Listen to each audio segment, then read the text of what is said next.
1. Happiness is not the goal, and unhappiness is not the enemy. The professor grinned from ear to ear as he addressed the packed auditorium at Carnegie Mellon University in Pittsburgh on a September evening in 2007. It was his last lecture there, and he was ebullient with joy as he looked back on his life's work, on finding good in others, overcoming obstacles, and living with passion. He was so filled with energy and vigor that he could barely contain himself. At one point, he dropped to the floor and performed a set of one-armed push-ups. 1. The professor was Randy Pausch, a well-known computer scientist, beloved by his students and colleagues at Carnegie Mellon.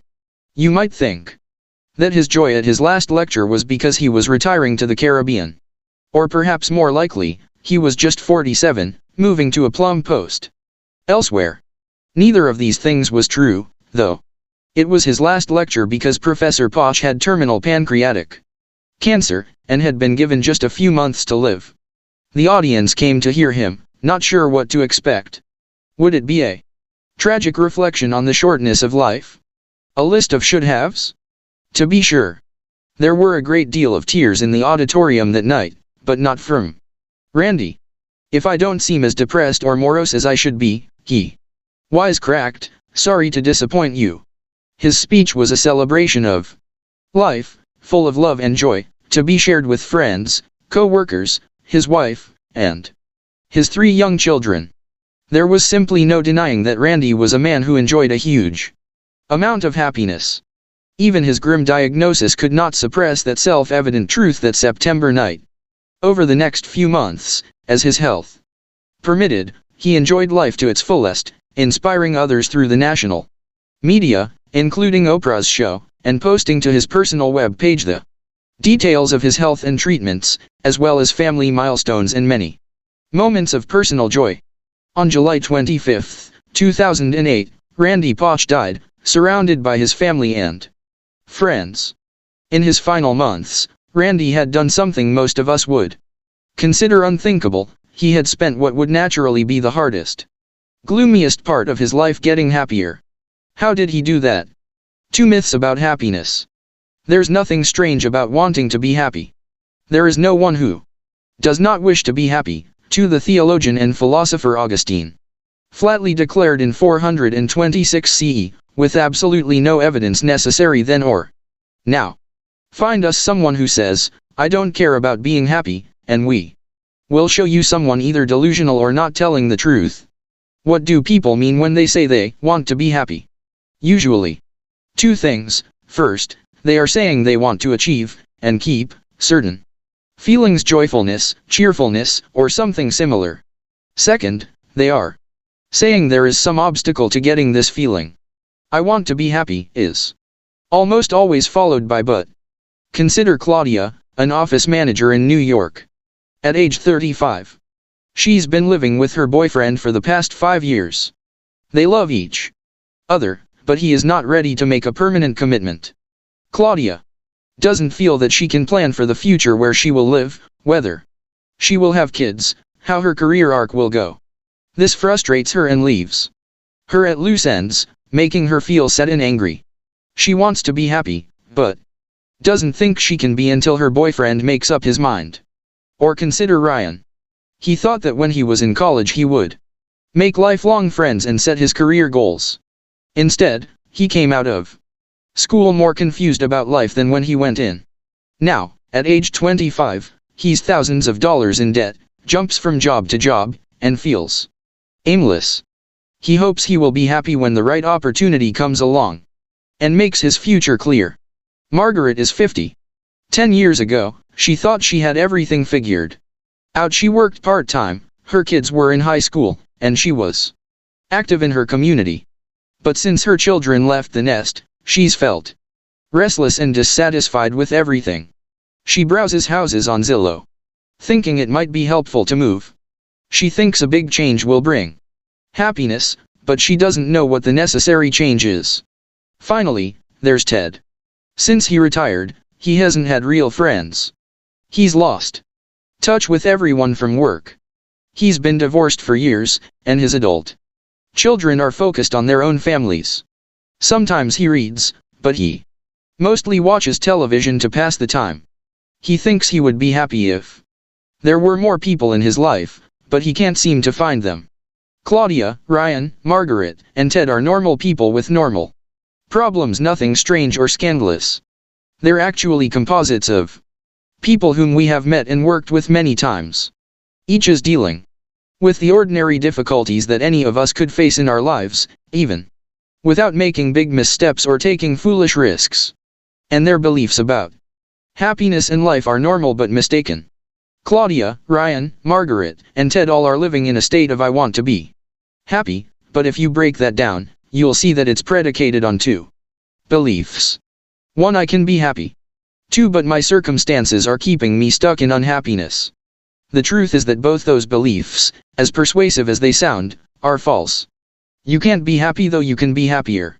And your circumstances and your source of unhappiness don't have to stop you. Here's what we mean when we say you can't be happy. Searching for happiness is like searching for El Dorado, the fabled South American city of gold no one has ever found. When we search for happiness, we may get glimpses of what it might feel like, but it doesn't last. People talk about it, and some claim to possess it, but the people who society says should be completely happy, the rich, the beautiful, the famous, the powerful, often seem to wind up in the news with their bankruptcies, personal scandals, and family troubles. Some people do have more happiness than others, but no one can master it consistently. If the secret to total happiness existed, we would have all found it by now. It would be big business, sold on the internet, taught in every school, and probably provided by the government. But it isn't. That's kind of weird, isn't it? The one thing we all want, since Homo sapiens appeared 300,000 years ago in Africa, has remained elusive to pretty much everybody. We've figured out how to make fire, the wheel, the lunar lander, and TikTok videos, but with all that human ingenuity, we have not mastered the art and science of getting and keeping the one thing we really want. That's because happiness is not a destination. Happiness is a direction. We won't find complete happiness on this side of heaven, but no matter where each of us is in life, we can all be happier. And then happier, and then happier still. The fact that complete happiness in this life is impossible might seem like disappointing news, but it isn't. It's the best news ever, actually. It means we all can finally stop looking for the lost city that doesn't exist. Once and for all. We can stop wondering what's wrong with us because we can't find or keep it. We can also stop believing that our individual problems are the reasons we haven't achieved happiness. No positive circumstance can give us the state of bliss we seek. But no negative circumstance can make getting happier impossible, either. Here is a fact: you can get happier, even if you have problems. You can even get happier in some cases because you have problems. These two mistaken beliefs, and not what life throws at us, are the real reason so many people are stuck and miserable. They want something that doesn't exist, and they think that any progress is impossible until all the barriers in life are cleared away. And these errors start with an incorrect answer to a very innocent-sounding question: what is happiness? What is happiness? Imagine you asked somebody to define a car. She thinks about your question, and then answers, a car is, well, it's the feeling I get when I am in a chair, but like a chair that I sit in when I want to get groceries. You would assume she really doesn't know what a car is. And you certainly won't lend her the keys to yours. Then, you ask her to define a boat. She thinks for a minute and says, it's not a car. This is an absurd scenario. And yet weirdly, these are the kinds of definitions we usually get when we ask someone to define happiness and unhappiness. Try it yourself. You'll get something like, happiness is, well, I guess it's a feeling like when I'm with people I love or I'm doing something I enjoy. And unhappiness? It's the lack of happiness. The biggest reason people don't get happier is because they don't even know what they are trying to increase. And the reason they feel stuck in their unhappiness is because they can't define what it is. If this is your predicament, don't feel too bad. Most people struggle with these definitions. They talk about feelings, or use bland metaphors, like sunshine in my soul, which an old Presbyterian hymn called happiness 3. Even the ancient philosophers struggled to agree on the definition of happiness. For example, consider the battle between Epicurus and Epictetus. Epicurus, 341 to 270 BCE, led a school of thought named after himself. Epicureanism that argued that a happy life requires two things: ataraxia, freedom from mental disturbance, and aponia, the absence of physical pain. His philosophy might be characterized as if it is scary or painful, avoid it. Epicureans saw discomfort as generally negative, and thus the elimination of threats and problems as the key to a happier life. Not that they were lazy or unmotivated. They didn't see enduring fear and pain as inherently necessary or beneficial, and they focused instead on enjoying life. Epictetus lived about 300 years after Epicurus and was one of the most prominent Stoic philosophers. He believed happiness comes from finding life's purpose, accepting one's fate, and behaving morally regardless of the personal cost, and he didn't think much of Epicurus's feel-good beliefs. His philosophy could be summarized as grow a spine and do your duty. People who followed a Stoic style saw happiness as something earned through a good deal of sacrifice. Not surprisingly, Stoics were generally hard workers who lived for the future and were willing to incur substantial personal cost to meet their life's purpose, as they saw it, without much complaining. They saw the key to happiness as accepting pain and fear, not actively avoiding them. Today, people still break down along Epicurean and Stoic lines. They look for happiness either in feeling good or in doing their duty. And the definitions only multiply from there, especially as we travel around the world. Take, for example, the differences scholars find between Western and Eastern cultures. For in the West, happiness is usually defined in terms of excitement and achievement. Meanwhile, in Asia, happiness is most often defined in terms of calm and contentment. Definitions of happiness even depend on the word for it. In Germanic languages, happiness is rooted in words related to fortune or positive fate. 5. In fact, happiness comes from the Old Norse hap, which means luck. 6. Meanwhile, in Latin-based languages, the term comes from felicitas, which referred in ancient Rome not just to good luck but also to growth, fertility, and prosperity. 7 other languages have special words just for the subject. Danes often describe happiness in terms of hygge, which is something like coziness and comfortable conviviality. 8. If happiness were really this subjective, or even worse, a matter of feelings at any given moment, there would be no way to study it. It would be like trying to nail Jell-O to the wall. This book would be 2 words long. Good luck, or maybe good hap. Fortunately, we can do a lot better than this today. It's true that different cultures define happiness somewhat differently, which is why the happiness comparisons among countries you always see in the news are not very useful or convincing. It is also true that feelings are associated with happiness. Your emotions affect how happy you are, and how happy you are affects all your emotions. But this doesn't mean that there are no constants across all people, or that happiness is a feeling. A good way to define happiness is in terms of its component parts. If you had to define your Thanksgiving dinner, you might do so by listing the dishes: turkey, stuffing, sweet potatoes, and so on. Or you might list the ingredients, if you are a good cook. Or, if you are kind of a nutrition buff, you might say that dinner, all food, actually is made of its 3 macronutrients: carbohydrates, protein, and fat. To make a good and healthy dinner, you need all 3 of these in proper balance. The dinner would also have a delicious smell that fills the house. Yet you wouldn't say that this smell is the dinner. Rather, the smell is evidence of the dinner. And similarly, happy feelings are not happiness, they are evidence of happiness. The happiness itself is the real phenomenon, and like the dinner, it can be defined as a combination of 3 macronutrients, which you need in balance and abundance in your life. The macronutrients of happiness are enjoyment, satisfaction, and purpose. The first is enjoyment. This might sound like pleasure, feeling good.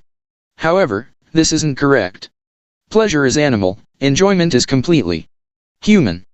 Pleasure emanates from parts of the brain dedicated to rewarding us for certain activities, like eating and sex, that in earlier times would help keep us alive and passing on our genes. Today the things that bring pleasure, from substances to behaviors, are often maladapted and misused, leading to all sorts of problems. Enjoyment takes an urge for pleasure and adds two important things: communion and consciousness.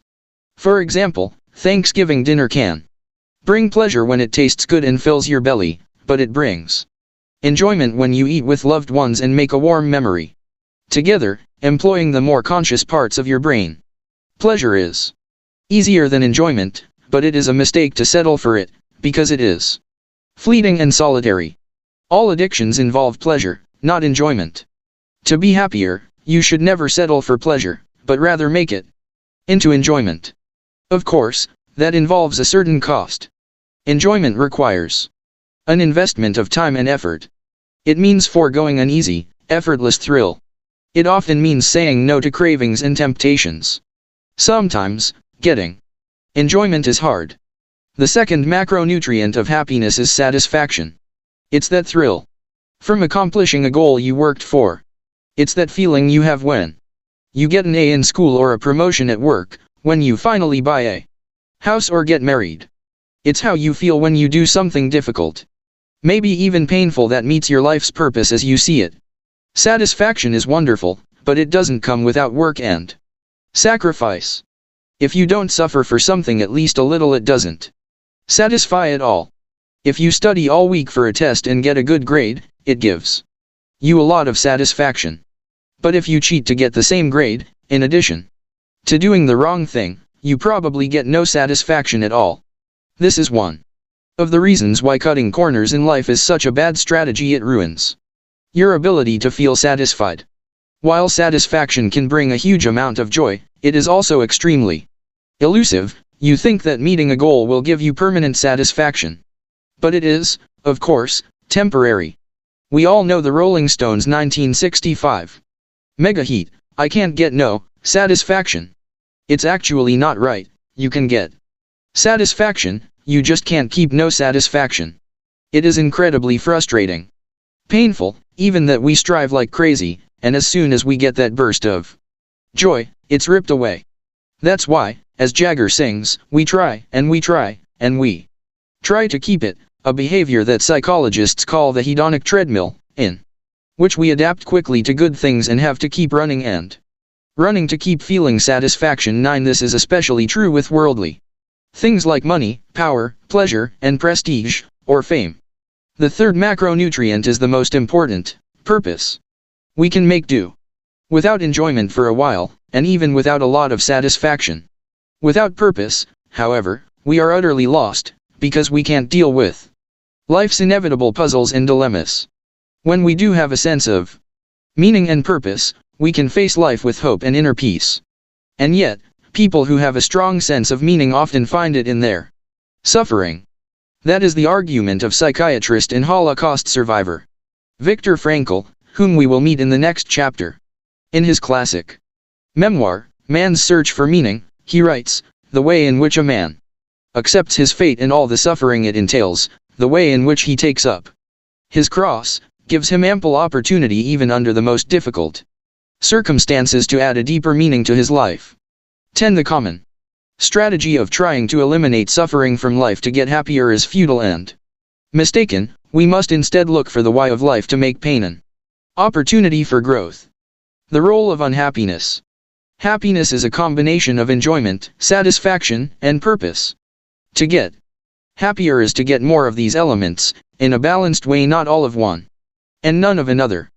But if you were reading closely, you noticed one funny thing about all three: they all have some unhappiness within them. Enjoyment takes work and foregoing pleasures, satisfaction requires sacrifice and doesn't last, purpose almost always entails suffering. Getting happier, in other words, requires that we accept unhappiness in our lives as well, and understanding it isn't an obstacle to our happiness. If you think this sounds counterintuitive, you're not alone. Until well into the 20th century, unhappiness was generally seen as the lack of Happiness, just like light and dark. Positive and negative emotions were seen by psychologists as existing on a continuum. For example, if you felt less bad as time passed after a loss or trauma, that also, simply, meant you felt more good. 11. If you wanted to get happier, then you had to become less unhappy. If your happiness was decreasing, then your unhappiness was increasing. The truth is, however, that feelings associated with happiness and unhappiness can coexist. Modern psychological research has shown that positive and negative emotions are in fact separable, allowing us to conclude that happiness is not the absence of unhappiness. 12. Remember, happiness and feelings are not the same, but they go together like dinner and the smell of dinner. Positive and negative emotions can each be felt in the absence of the other, simultaneously, or in rapid succession. Some neuroscientists believe that happy and unhappy feelings largely correspond to activity in different hemispheres of the brain, noting that negative emotions align with activity on the left side of the face, positive on the right. 13. People generally assess their feelings as a blend. I feel good means happiness, unhappiness. However, when instructed to do so, they separate out their positive and negative emotions fairly accurately. For example, researchers in one experiment found that people could identify their emotions about 90% of the time. 14. They classified their feelings as purely positive about 41% of the time and purely negative about 16% of the time. The rest, 33%, were mixed between positive and negative. Altogether, then, people discern some negative feelings about half the time, on average, and positive feelings about 3/4 of the time. In an experiment, people were asked to go through their entire days and think about how much positive or negative effect, that is, feeling, they got from each activity, instead of blending the two emotions together. 15. In general, people had more positive feelings than negative feelings, but this depended a lot on the activity. Some activities, like socializing, had really high positive feelings and low negative ones. Others, like taking care of children or working, were more of a blend. The activities that were most negative and least positive were commuting and spending time with one's boss. Obviously, then, it's definitely best not to commute with your boss. What all of this means is that you could have high happiness and high unhappiness at the same time, or vice versa. One does not depend on the other. It might sound like splitting hairs here, but this is actually a crucial point. If you believe you have to eradicate your feelings of unhappiness before you start getting happier, you're going to be unnecessarily held back by the perfectly normal negative feelings of everyday life, and you're going to miss out on understanding what makes you you. Your unique mix of happiness and unhappiness. We all have our own natural mix of happiness and unhappiness, depending on our circumstances and character, and our job is to use the mix we're given to best effect. The first task in doing that is learning where, in fact, we are. One way to get evidence of your natural happy-unhappy mix is by measuring your levels of positive and negative affect mood and how they compare to others, using the positive and negative affect schedule, or PANAS. PANAS measures the intensity and frequency of positive and negative affect, and was invented by 3 psychologists at Southern Methodist University and the University of Minnesota in 1988. 16. PANAS indicates whether you tend to experience higher or lower positive and negative emotional states than average. To take the test, find a time when you feel relatively neutral about life. Say, right after lunch. Don't pick a time when you are unusually stressed out or happier than normal. The test will ask you how deeply you feel a series of emotions. Answer in general, or on average not at this very moment. You have 5 possible answers for each emotion. 1 equals very slightly or not at all. 2 equals a little. 3 equals moderately. 4 equals quite a bit. 5 equals extremely. Assign these scores to the following 20 emotions. 1 interested. 2 distressed. 3 excited. 4 upset. 5 strong. 6 guilty. 7 scared. 8 hostile. 9 enthusiastic. 10 proud. 11 irritable. 12 alert. 13 ashamed.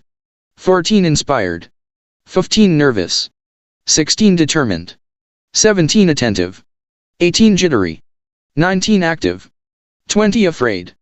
Now, calculate your positive affect by summing your scores for questions 1, 3, 5, 9, 10, 12, 14, 16, 17, and 19. Calculate your negative affect by summing your scores for questions 2, 4, 6, 7, 8, 11, 13, 15, 18, and 20. Unless you are the highly unusual person who is right at the average on both positive, about 35, and negative, about 18, you will fall into one of 4 quadrants, as illustrated in figure 117. If you have above average positive affect and above average negative affect, you're one of the mad scientists, who are always spun up about something. If you're below average positive and below average negative, you're a sober and cool judge. Cheerleaders, with above average positive and below average negative, celebrate the good in everything and don't dwell on the bad. Poets, who register below average positive and above average negative, have trouble enjoying good things, and always know when there is a threat lurking. Figure 1, the 4 types of people, based on positive and negative affect. We know, you wish you were in the cheerleader quadrant. But we can't all be cheerleaders, and the world needs the other profiles as well. On a moment's reflection, you'll likely realize that it would be a nightmare if everyone saw only the bright side of everything, because we'd keep making the same mistakes again and again. Poets are valuable for their perspective and creativity. And everyone looks great in a black turtleneck. Life is more interesting with mad scientists in the mix. And judges keep us all from blowing ourselves up with impulsive ideas. You have a unique role to play in life. Your profile is a gift. But no matter what your profile is, you have room to increase the happiness in your life. To do that, you have to understand your natural happiness blend. Manage yourself, and then play to your strengths. For example, let's say you are a mad scientist. You will tend to react very strongly, good and bad, to things in your life. This might make you the life of the party, but it can exhaust your loved ones and co-workers. You need to know this, and work to manage your strong emotions and reactions. Maybe you are a judge. You are cool as a cucumber, and perfect for jobs like surgeon or spy, or anything in which keeping your head is an advantage, like raising teenagers.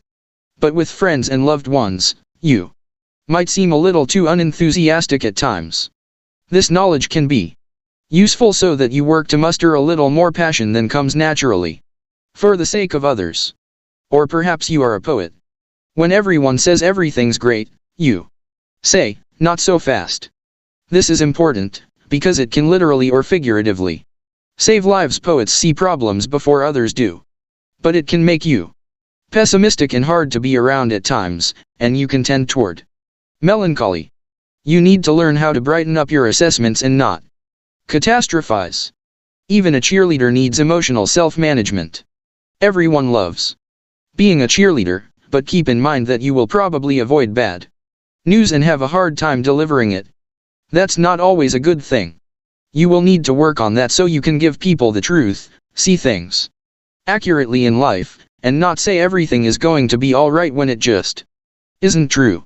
Learning your PANAS profile, your natural blend of happy and unhappy feelings, can help you get happier because it indicates how to manage your tendencies, but in separating the two sides, it also points out vividly that your happiness does not depend on your unhappiness.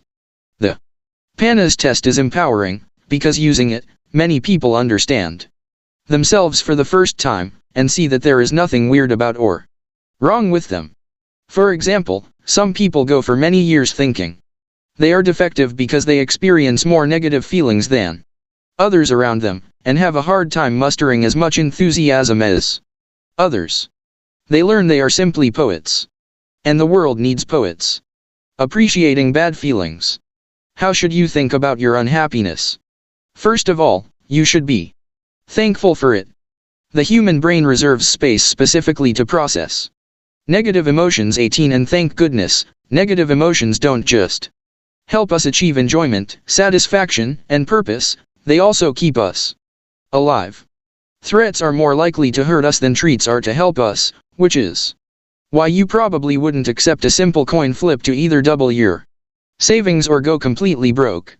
As a matter of fact, if you have any kind of nest egg you've worked for, you probably wouldn't even take 9 to 1 odds for this bet, because the 1 in 10 chance of losing everything is a prospect too terrible to face. Thus, we are better suited to processing unhappy feelings than happy ones, to keep us safe and alert to danger. This is called negativity bias 19. Negative emotions also help us to learn valuable lessons so we don't make mistakes again and again. That's the case made by the late psychotherapist Emmy Gutt, who showed in her research that negative feelings can be a helpful response to problems in the environment, leading us to pay appropriate attention and come up with solutions. 20 In other words, when we are sad or angry about something, we may be more likely to fix it. And that, of course, leads us to be happier in the long run. For example, think about regret. No one enjoys their regrets in life. Some declare they will have no regrets at all, even to the point of tattooing no regrets on their bodies, so they can be happier. It's true that when unanalyzed and unmanaged, regret can be poison for your well-being. Obsessive regret is implicated in depression and anxiety, especially among ruminators, the people who go over and over their regrets excessively, cutting a deep groove into their daily life. 21 Too much regret can even affect your hormones and immune system. 22. But going to the other extreme is even worse. Extinguishing your regrets doesn't put you on a path to freedom, it consigns you to making the same mistakes over and over again. True freedom requires that we put regret in its proper place in our lives and learn from it without letting it weigh us down. As uncomfortable as it is, regret is an amazing cognitive feat. It requires that you go back to a past scenario, imagine that you acted differently to change it, and with that new scenario in mind, arrive at a different present. And then compare that fictional present with the one you are experiencing in reality. For example, if today your relationship with your partner has soured, your regret might mentally take you back to last year. You would remember your own pettiness and irritability, and then imagine yourself showing more patience and being kind instead of hurtful at key moments. Then you would fast forward to today and see a relationship that is flourishing instead of languishing. This process is why, while uncomfortable, regret leads to learning. As Daniel Pink, author of a whole book on regret, says, if we reckon with our regrets properly, they can sharpen our decisions and improve our performance. 23 Instead of letting the specter of your failed relationship make you miserable, by simply wishing it had turned out differently, you can be honest with yourself about what went wrong and use that knowledge to enjoy better relationships in the future. Another area of life where unhappiness helps us is creativity. Artists are known for being a bit gloomy and finding their inspiration in darkness. The low positive, high negative profile is called the poet for a reason. No surprise that it was a famous poet, John Keats, who wrote, "Do you not see how necessary a world of pains and troubles is to school an intelligence and make it a soul?" 24. Scientists have found that Keats was right. One study even measured the effect of unhappiness on the productivity of artists, looking at, among others, the composer Ludwig van Beethoven, who was most productive. After his setbacks in health, he went progressively deaf, and family, he was the guardian of his nephew Karl, with whom he had a miserable relationship. 25 The research found that among great composers like Beethoven, a 37% increase in sadness led to, on average, one extra major composition. The reason for this is that when people are sad, they focus on the unpleasant parts of their lives. This tends to stimulate a part of the brain called the ventrolateral prefrontal cortex, which allows us to focus intensely on other complex problems as well, like writing a business plan, or a book, or a symphony, or to figure out a solution to a complicated life problem. 26. Some psychologists believe that the best target to shoot for is just enough unhappiness to be in a group we might call second happiest. In 2007, a group of researchers asked college students to rate their net well-being on a scale from unhappy to very happy. 27 Like a lot of general well-being tests, This was intended to measure something like happiness minus unhappiness. They compared the results with participants' academic results, GPA, missed classes, and social indicators, number of close friends, time spent dating. Though the very happy participants had the best social lives, they performed worse in school than those who were merely happy. The researchers then examined a data set from another study that rated incoming college freshmen's cheerfulness and tracked their income. Nearly 2 decades later, they found that the most cheerful in 1976 were not the highest earners in 1995. That distinction once again went to the second highest group, which rated their cheerfulness as above average, but not in the highest 10%. Fine, you might be saying, the happiest people didn't earn the most. You might take that trade. But other research suggests this is because of a lack of caution. Since negative emotions can help us assess threats, it stands to reason that too much good feeling can lead us to disregard these threats. And in fact, the highest levels of purely positive emotion have been connected to engaging in dangerous behaviors such as alcohol and drug use. And binge eating 28 good feelings now, bad feelings later. Here's the bottom line: without unhappiness, you wouldn't survive, learn, or come up with good ideas. Even if you could get rid of your unhappiness, it would be a huge mistake. The secret to the best life is to accept your unhappiness, so you can learn and grow, and manage the feelings that result. Be grateful for the bees, not just the honey. To see our lives clearly, to get unstuck from our problems, and to see the opportunities in our futures, we need to see happiness and unhappiness differently than most people do. Happiness is not the goal, and unhappiness is not the enemy. Of course, we are not talking here about medical issues like anxiety and depression. These are real maladies that require care and treatment. Rather, we mean the suffering and trouble that everyone faces in life. None of this is to say that we should shun good feelings, or that we're foolish for wanting to be less unhappy. On the contrary, the desire for greater joy and less sadness is natural and normal. However, making the quest for positive feelings and the fight to banish negative ones the highest or only goal is a costly and counterproductive life strategy. Unmitigated happiness is impossible to achieve, in this mortal coil, at least, and chasing it can be dangerous and deleterious to our success. More important, doing so sacrifices many of the elements of a good life. Perhaps you are wondering if we are suggesting that you look for suffering. There's no need, suffering will find you and everyone else. The point is that each of us can strive for a rich life in which we not only enjoy delicious honey but can also appreciate the bees responsible for it. This is more than a shift in mindset. It is a new way of life, full of opportunities you have never seen before. By embracing your life without fear, you can manage your emotions. And once you do that, you will be free to build on the pillars that will set you on the path to getting happier for the rest of your life. Understanding happiness and unhappiness is necessary, which is why we started with this topic. But it is only the first step in building a better life. The second step is managing our positive and negative emotions, so we get stronger and smarter and spend less time distracting ourselves from the parts of life we don't enjoy. We will cover this in the next 3 chapters. Managing your emotions. A note from Oprah. I've spent some of my happiest moments sitting under a tree with a good book to read, or napping in front of a crackling fire snuggling with my dogs, or puttering around my warm kitchen on a chilly, rainy day, assembling ingredients for a hearty stew. Part of the good feeling is a deep and powerful sense of having everything I need right there. And that is the great lesson of this book.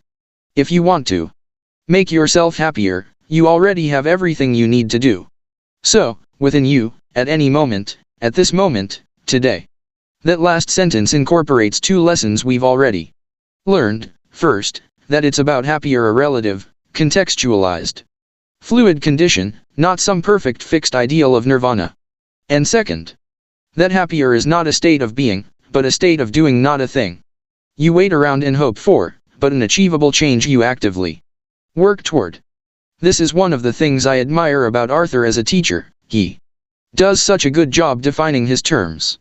One reason I'm sure you'll Find this book so helpful is that it gives you a language for talking about, and even more important, for thinking about happiness. Having a language turns what for most of us is an abstract and vague concept into something much more concrete, something we can understand, consider from different angles, experiment with, play around with. You'll learn a few science-y terms. Hello. Behavioral inhibition system. You'll also relearn, in the specific context of happiness, some very familiar words: optimism versus hope, empathy versus compassion.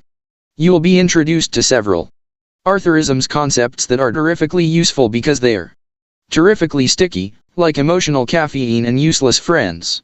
But the two most valuable things you'll learn: the words you should tape to your refrigerator or frame and hang on the wall, someplace where you'll see them 5 or 10 times a day, are these: your emotions are signals to your conscious brain that something is going on that requires your attention and action. That's all they are.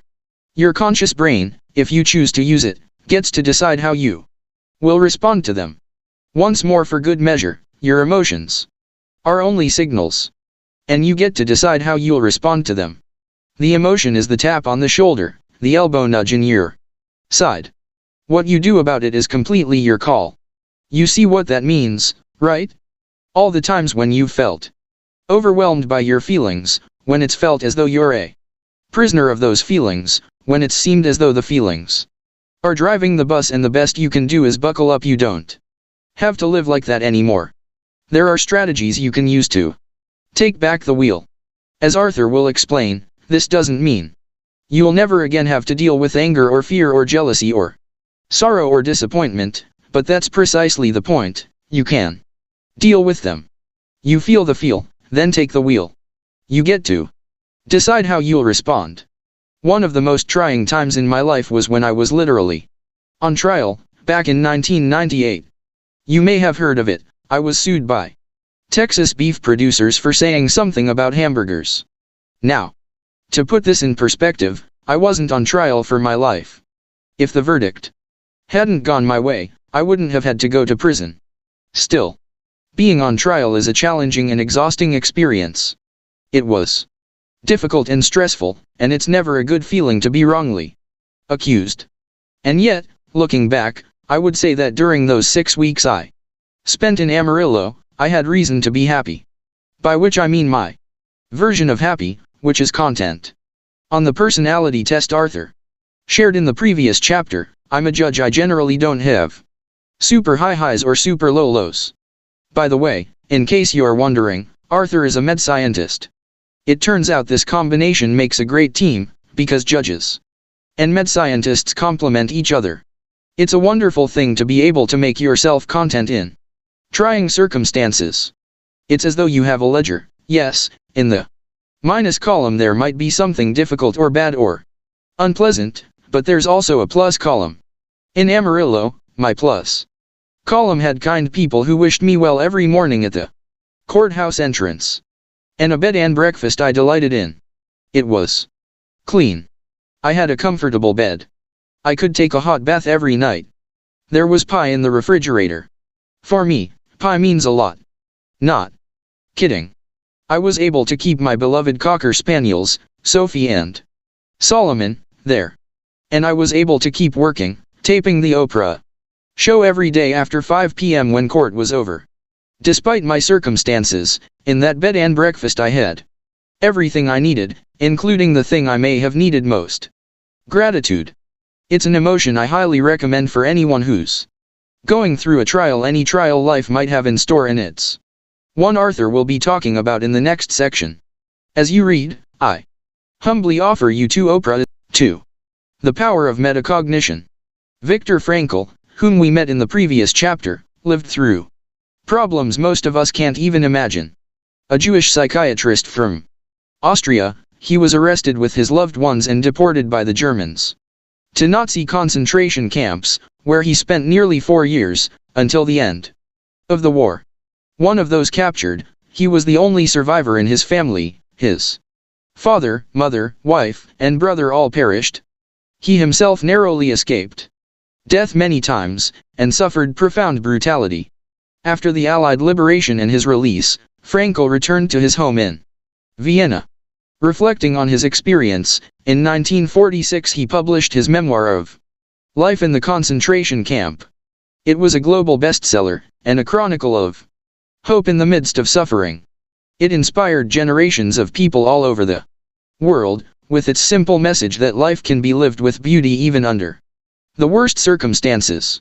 Frankl's message was not that life will automatically be good, however, which it obviously isn't.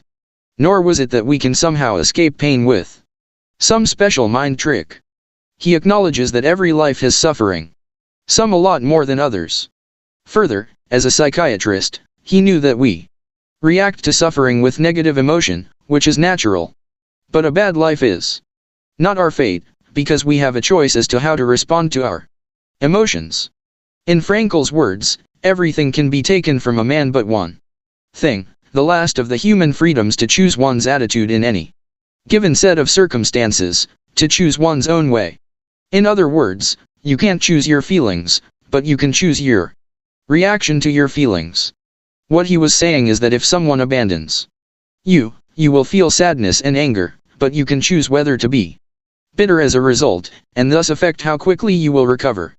If someone you love gets sick, you will be afraid, but you can choose how you express this fear, and how it affects your life. Feelings, in the enterprise of your life, are like weather to a construction company. If it rains or snows or is unseasonably hot, it affects the ability to get work done. But the right response is not trying to change the weather, which would be impossible, or wishing the weather were different, which doesn't help. It is having contingency plans in place for bad weather, being ready, and managing projects in a way that is appropriate to the conditions on a given day. The process of managing this weather is called metacognition. Metacognition, which technically means thinking about thinking, is the act of experiencing your emotions consciously, separating them from your behavior, and refusing to be controlled by them too. Metacognition begins with understanding what emotions are and how they work. From there, you can learn some basic strategies for reframing emotions about your present and your past. And with some practice, you'll be able to stop letting your feelings direct your behavior. Conscious you can be the adult in charge. Your brain, on feelings. In the previous chapter, we explained that happiness and unhappiness are not the same thing as positive and negative feelings. Feelings are associated with happiness and unhappiness, however, and are something we experience forcefully and directly every day. Left unmanaged, they can run amok, making getting happier hard or impossible. Think of this using the metaphor once again of food versus the smell of food. The food itself is the most important thing, but if the smell is all wrong, the meal is spoiled. Therefore, while we already touched on emotions, and you measured your affect levels using PANAS, here we need to dig more deeply into the science of emotions. The most basic understanding of emotions starts with what neuroscientist Paul D. MacLean in the 1970s called the triune brain tree. If you have heard this before, it's probably because the renowned astrophysicist Carl Sagan made the idea famous in his books and popular television show, Cosmos, in the 1980s. This is a theory that human brains evolved over millions of years in three distinct stages. According to MacLean, the oldest part is the brain stem, sometimes called the reptilian brain because it does things that even lizards can do, like regulating instinctive behaviors and motor functions. The second is the limbic system, or paleomammalian brain, which is more recently evolved and translates basic stimuli into emotions that we feel, signaling to us what's going on around us and thus how we should react. Finally, there is the neocortex, which MacLean suggested is the newest part, the most human, or neomammalian, brain. This is the part that governs decision-making, perception, judgment, and language. A lot of newer research argues that this three-part model is inaccurate, because it isn't clear when each part evolved, and the functions are not so neatly segregated. For example, while the limbic system is primarily responsible for feelings that we believe happen to us, the neocortex is not purely analytical and participates in complex ways in emotional responses to our environment. Without getting into technical scientific controversies about evolution, and specific brain functions, it is still useful to think of your brain engaged in a series of 3 functions to keep you alive and thriving. 1. Detection. Something happens in your environment. For example, a car, the modern equivalent of a huge predator, is speeding toward you while you are walking through an intersection. Before you are at all conscious of this, the image is processed by the retinas of the eyes, a part of the brain outside your skull, sending the information to the visual cortex of your brain, located in the occipital lobe, at the very back and bottom of your head. 5. 2. Reaction. Your amygdala, a part of the limbic system deep within your brain, receives a signal that there is a threat to your safety, which is translated into the primary emotion of fear. This happens in something like 0.074 seconds. 6. The amygdala then sends a signal through the hypothalamus, also part of the limbic system, to the pituitary gland, a P-shaped organ at the bottom middle of your brain. This tells the adrenal glands down by your kidneys to spit out stress hormones to make your heart pound and give you a lightning-fast reaction to jump out of the way. Your periaqueductal gray, which also receives a note from your amygdala, tells your body to move. 7. 3. Decision. Meanwhile, your prefrontal cortex, the large mass of tissue right behind your forehead, is getting a signal about what's happening. Your brainstem and limbic system have already saved your life, but now you have to decide consciously how to react. Laugh it off? Shake your fist? You decide, using your prefrontal cortex. Recognition of the feelings in your body caused by the stress hormones can alter that decision. In this case, the emotion of fear has helped save your life. Remember that unhappiness is important because it helps us to learn and improve. Similarly, negative emotions are crucial because they tell us how to react to the world in a way that helps us survive and thrive. Negative emotions are protective against threats like predators. Positive emotions reward us for things that we need, like good food. When neuroscientists look at the character Spock on Star Trek, a Vulcan who is human-like but does not express or react to emotions, they scoff that he'd be dead in a week. This is the most basic argument for being thankful for bad feelings. Next time you are regretting negative feelings and wishing you didn't have them, think about this. They aren't fun, but that's the point. Getting your attention and making you act is how they protect you. Primary and complex emotions. You have 2 types of emotions: primary, sometimes called basic, and complex. The first can be felt by themselves, or in combinations that make up the second. Neuroscientists disagree on the exact classification of the primary positive emotions. Neuroscience is a relatively new field, and neuroscientists still disagree on a lot of things. But there is fairly wide agreement that the primary negative emotions are sadness, anger, disgust, and fear. 8. None of these emotions are fun, but they are protective. Fear and anger help us respond to threats with fight or flight reactions. Disgust alerts us to pathogens by making us avoid contact with something. Sadness makes us want to avoid losing the things and people we need, which explains grief, the psychological distress of being unable to locate a loved one. Of course, these emotions can be maladapted. For example, while fear of rejection by others is an evolved trait from a time when it meant being cast out of your tribe and wandering the frozen tundra and dying alone, today you might feel it if someone says something critical about you on Twitter. While disgust is a trait helping you smell rotting food before you eat it, today a politician might encourage you to feel it for someone who disagrees with you politically. That's why we need to learn how to manage our emotions to live a better life. Positive emotions usually include joy, which psychologists define as a feeling of extreme gladness, delight, or exultation arising from a sense of well-being or satisfaction. 9. It is highly pleasurable but fleeting. This makes it very different from the way a lot of religious thinkers define joy, which is more of a lasting inner contentment because of one's relationship with God.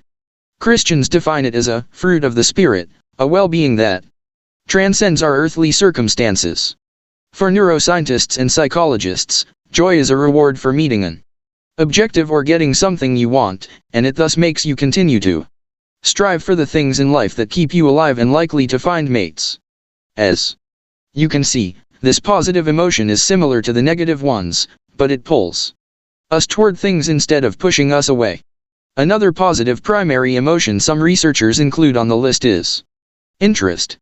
Interest is pleasurable. Humans hate boring things and love interesting things. Of course, tastes differ. Some people find soccer interesting and baseball boring. Some people adore science documentaries, and others are fascinated by cooking shows. Despite individual differences, the overall reason for this emotion is that humans make progress and prosper when they learn new things. Thus, evolution favors the people who love learning and rewards them with pleasure. Complex emotions include shame, guilt, and contempt, which are cocktails of the primary emotions. For example, contempt is the conviction that someone or something is totally worthless. That's actually a blend of anger and disgust. You can see how it might help you avoid something terrible for you in society, but you can also imagine how treating others with contempt because of, say, their religion, could be a really bad idea. And something to manage. Metacognition, managing your emotions. Your emotions are signals to your conscious brain that something is going on that requires your attention and action. That's all they are. Your conscious brain, if you choose to use it, gets to decide how you will respond to them. Think of metacognition as moving the experience of an emotion from the limbic system of the brain into your prefrontal cortex. You might compare it to the process of taking petroleum from the well, your limbic system, to a gas refinery, the prefrontal cortex, where it can be made into something you can use purposively. We all know the feeling of lashing out when angry and then feeling sorry afterward, or shrieking in fear at something without thinking and then being embarrassed. You might say this is being authentic, but it is also failing to be metacognitive. When you tell your young child, who is having a tantrum, use your words, you are telling her to be metacognitive, to use her prefrontal cortex instead of just the limbic system. Similarly, metacognition is what you were taught to do when you are angry, before saying anything. Count to 10. That is basically giving your prefrontal cortex time to catch up to your limbic system so it can decide how to react. Social scientists refer to people who react automatically without thinking as limbic, and now you know why. By the way, the advice to count to 10 can be made a little more precise. Thomas Jefferson once wrote, "When angry, count 10, before you speak, if very angry, 600. 10 in other words, count longer the angrier you are, or the lower your general level of self-control. One good rule of thumb devised by psychologists is to wait 30 seconds while imagining the consequences of saying what's in your head. 11. Say you receive an insulting email from a client at work and want to fire back an indignant response. Don't write back yet. Instead, slowly count to 30, imagine your boss reading the exchange, which she might, then imagine seeing the person face to face after he reads your response. Your response will be much better, because your prefrontal cortex, not your limbic system, answered the email. Metacognition doesn't mean you can avoid negative feelings. Rather, it means you can understand them, learn from them, and make sure they don't lead to detrimental actions, which is principally how they become a source of misery in your life. A moment of fear is not necessarily a big deal. It can even be an interesting bit of data. Remember, bad feelings are normal and fine. The fear becomes a problem when it makes you behave with hostility or timidity, which hurts you and others for no good reason. Let's now turn to some ways to apply these ideas to our lives. When you can't change the world, change how you experience it instead. Everyone, even the most privileged among us, has life conditions they would like to change. As the early 6th century Roman philosopher Boethius put it, one has abundant riches, but is shamed by his ignoble birth. Another is conspicuous for his nobility, but through the embarrassments of poverty would prefer to be obscure. A third, richly endowed with both, laments the loneliness of an unwed life. 12. Sometimes it's possible to change your circumstances. If you hate your job, you can usually look for a new one. If you are in a bad relationship, you can try to improve it, or leave it. But sometimes it isn't practical or even possible. Maybe you hate the weather where you live, but you have family there and a good job, so leaving wouldn't make sense. Maybe you have been diagnosed with a chronic illness for which there are no promising treatment options. Perhaps your romantic partner has left you against your wishes and cannot be persuaded otherwise. Maybe there is something you don't like about your body that isn't possible to change. Maybe you are even in prison. Here, metacognition comes to the rescue. Between the conditions around you and your response to them is a space to think and make decisions. In this space, you have freedom. You can choose to try remodeling the world. Or you can start by changing your reaction to it. Changing how you experience your negative emotions can be much easier than changing your physical reality, even if it seems unnatural. Your emotions can seem out of your control at the best of times, and even more so during a crisis, which is exactly when managing them would give you the greatest benefit. That can be blamed in part on biology. As you read a minute ago, negative emotions such as anger and fear activate the amygdala, which increases vigilance toward threats and improves your ability to detect and avoid danger.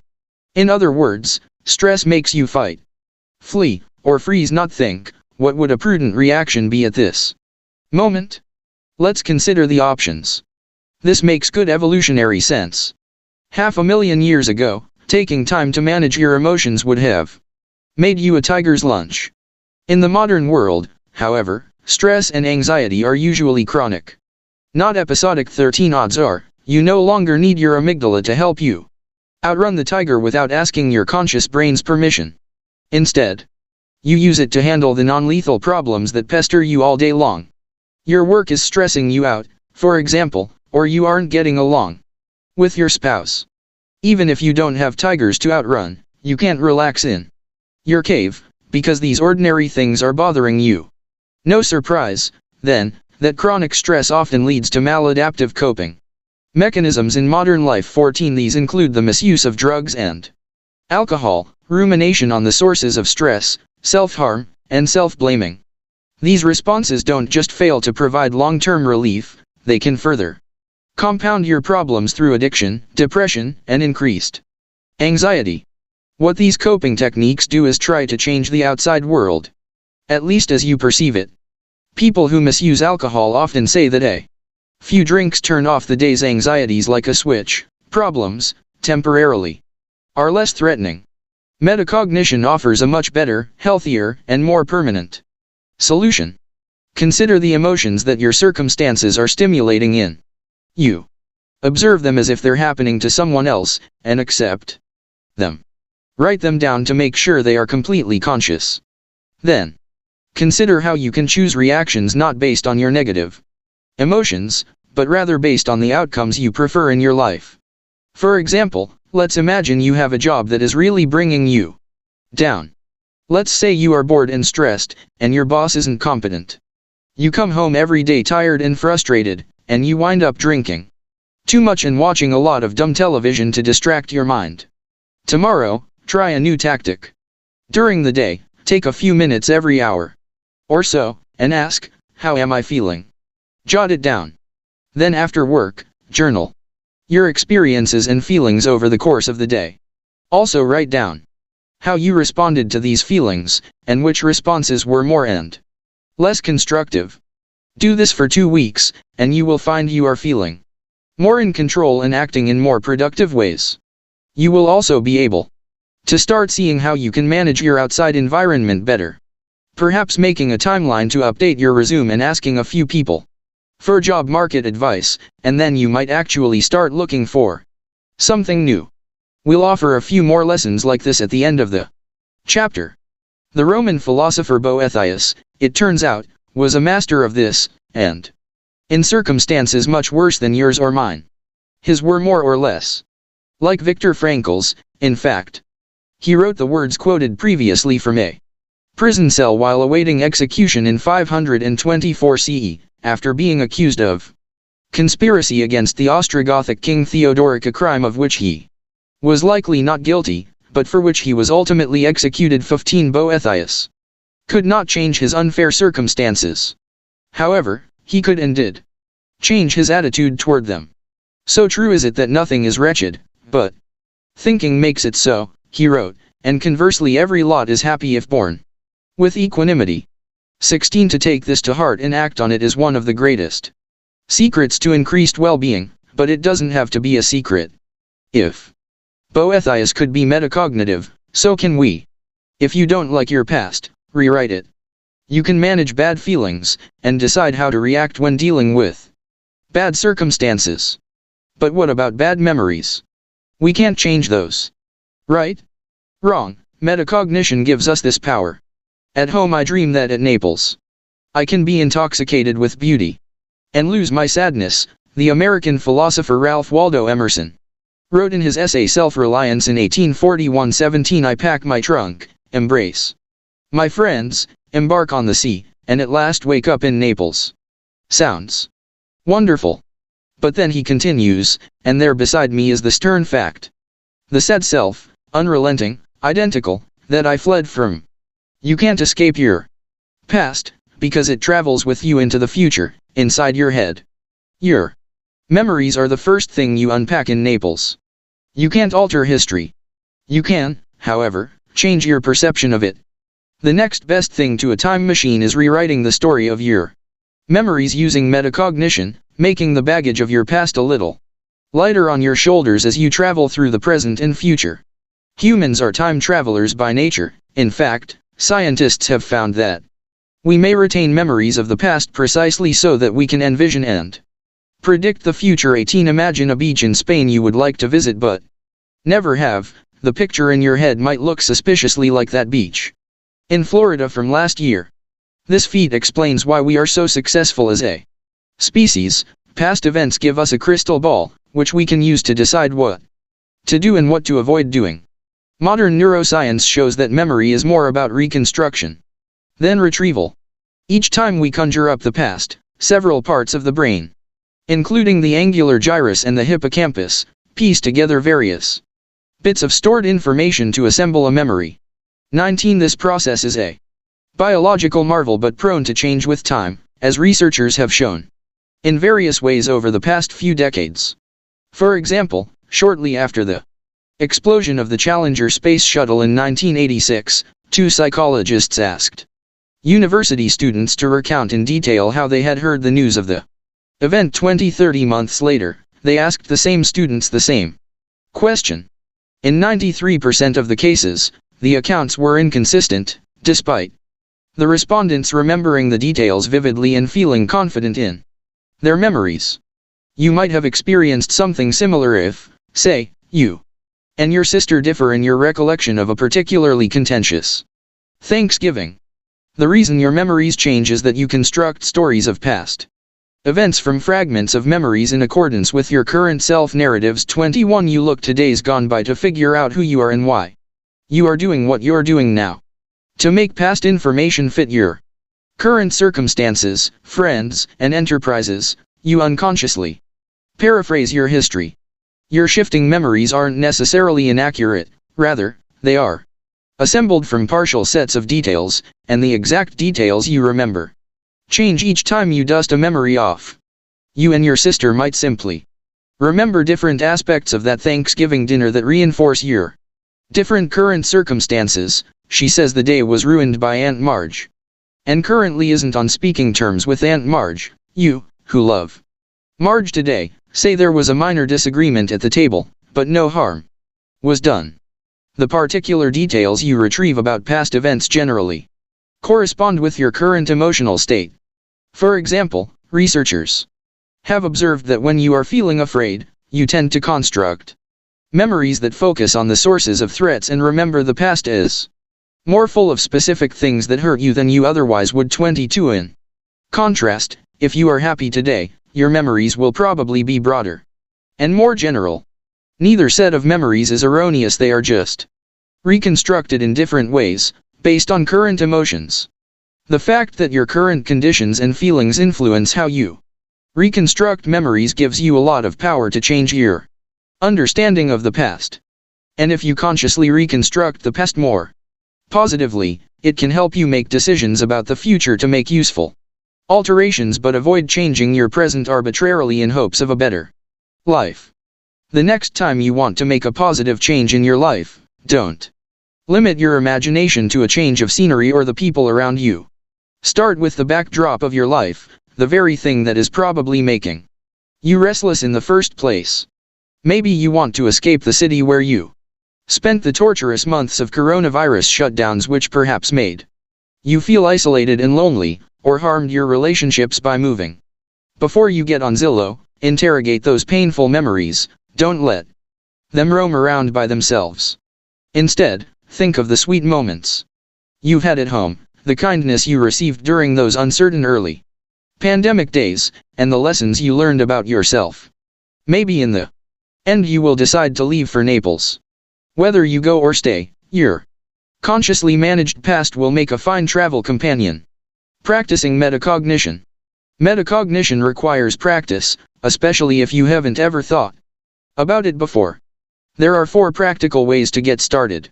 First, when you experience intense emotion, simply observe your feelings.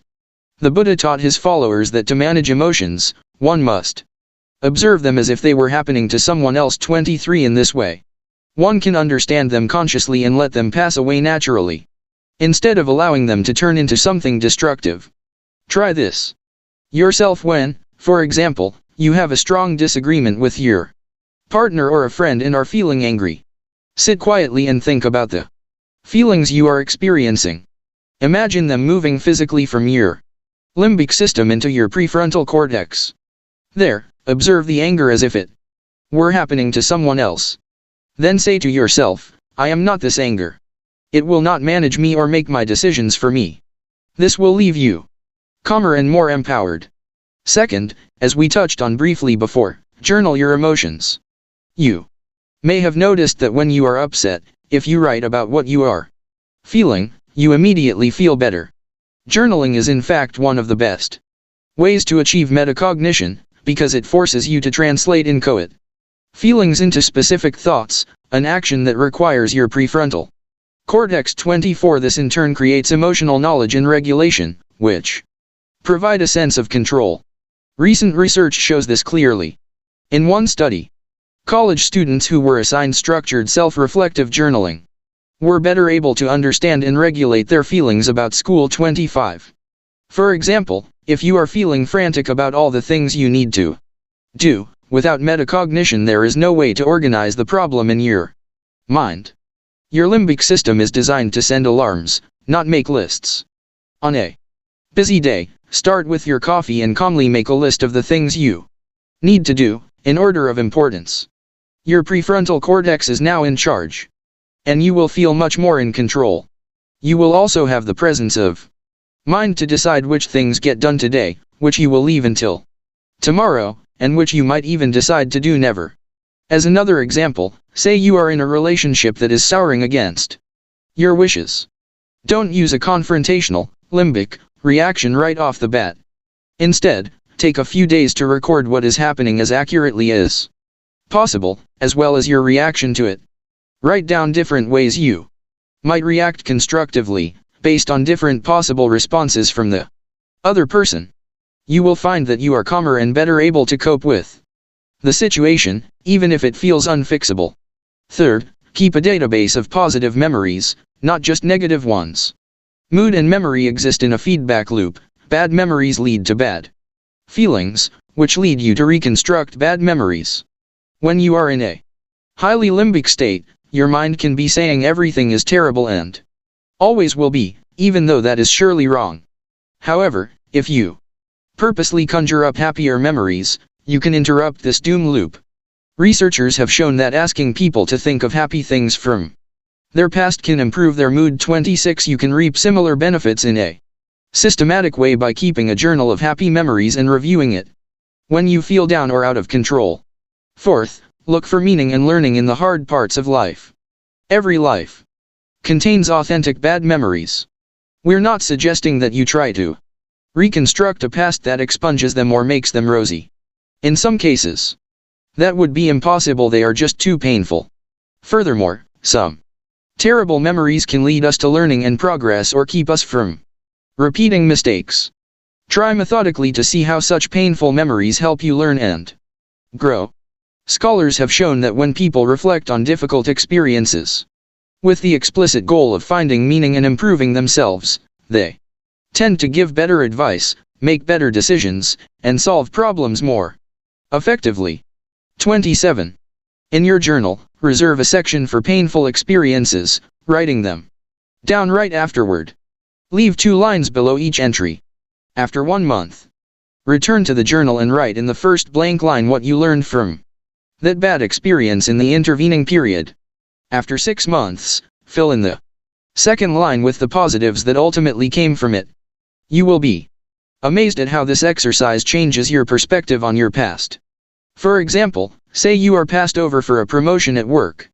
You are understandably disappointed and hurt, and you want to either vent about it to friends or put it out of your mind. Before you do either of those things, write down "passed over for promotion" in your journal, with the date. In a month, go back to it, and record something constructive that you learned. Such as, "I mostly got over the disappointment after only about 5 days." Then, after 6 months, go back and write down something beneficial, such as, "I started looking for a new job, and found one I like better." Now, choose the emotions you want. When it comes to our emotions, most of us have more power than we think. We don't have to be managed by our feelings. We don't have to hope that tomorrow will be a happy day so we can enjoy our lives, or dread our negative feelings because they will make our happiness impossible. How our emotions affect us, and our reaction to them, can be our decision. Our decision-making doesn't have to stop there. Frequently, we have a choice of emotions themselves because there is more than one reasonable way to feel about the situation at hand. This is not to say we can or should feel happy when someone we love dies, of course, which would be inappropriate. Rather, there are many times when there are 2 emotional options that match the circumstances we face, and one is better than the other for our happiness, and that of others. 3. Choose a better emotion. Most likely, you are a regular user of caffeine in some form.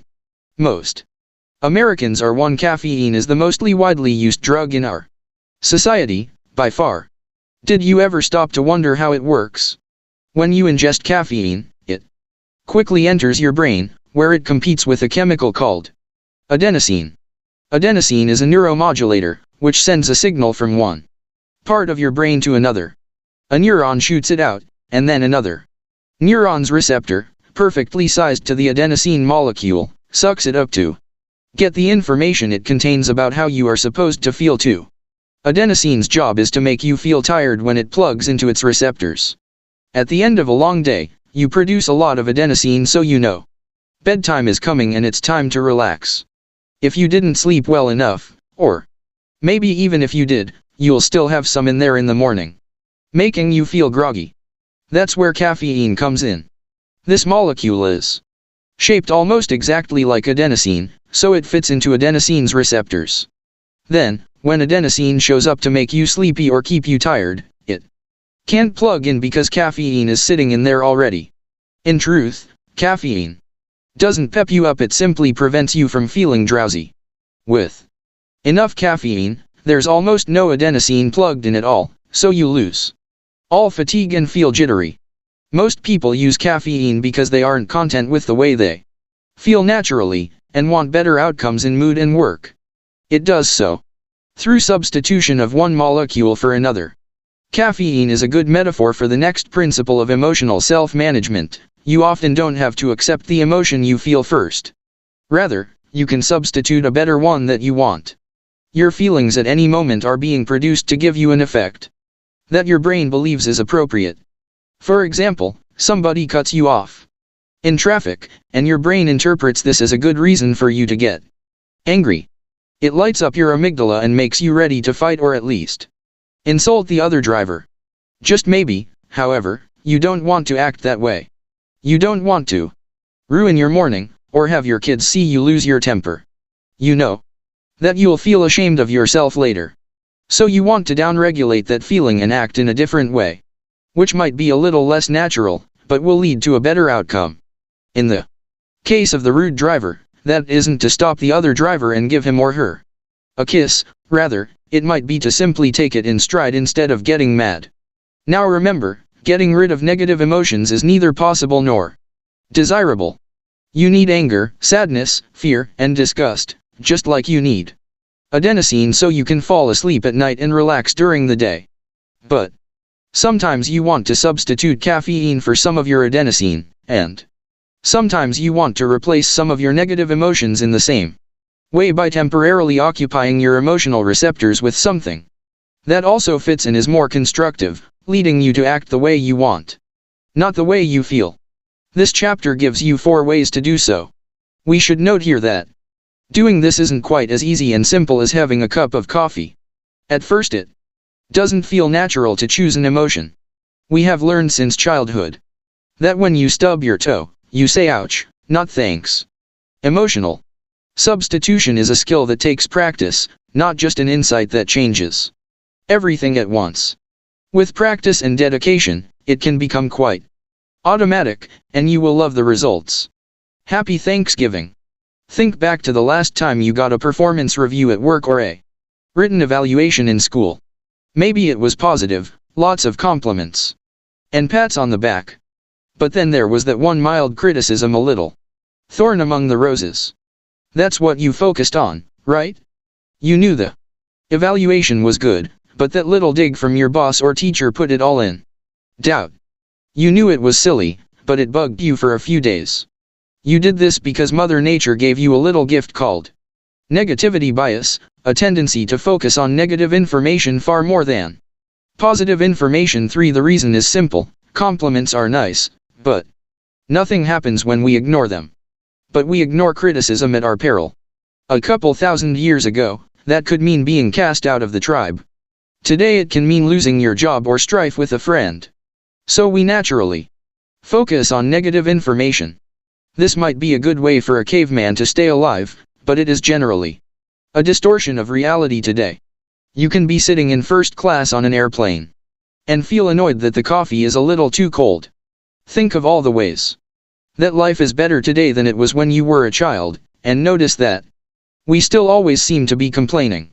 Further, people are terrible at discriminating between negative information that matters and that which doesn't. Emotionally, you get the same feeling from a random person who insults you in traffic, which doesn't matter, as you do from a letter from the IRS, which can matter a lot. This is because the sensitivity of your negativity bias is too high. You need to be able to turn it down so you can see the difference between negative signals and pay attention only to the very few that matter. The single best way to grasp the reality of good things in life and turn down the noise that makes real threats hard to distinguish from petty ones is to occupy some of the negative emotion receptors with a different, positive feeling.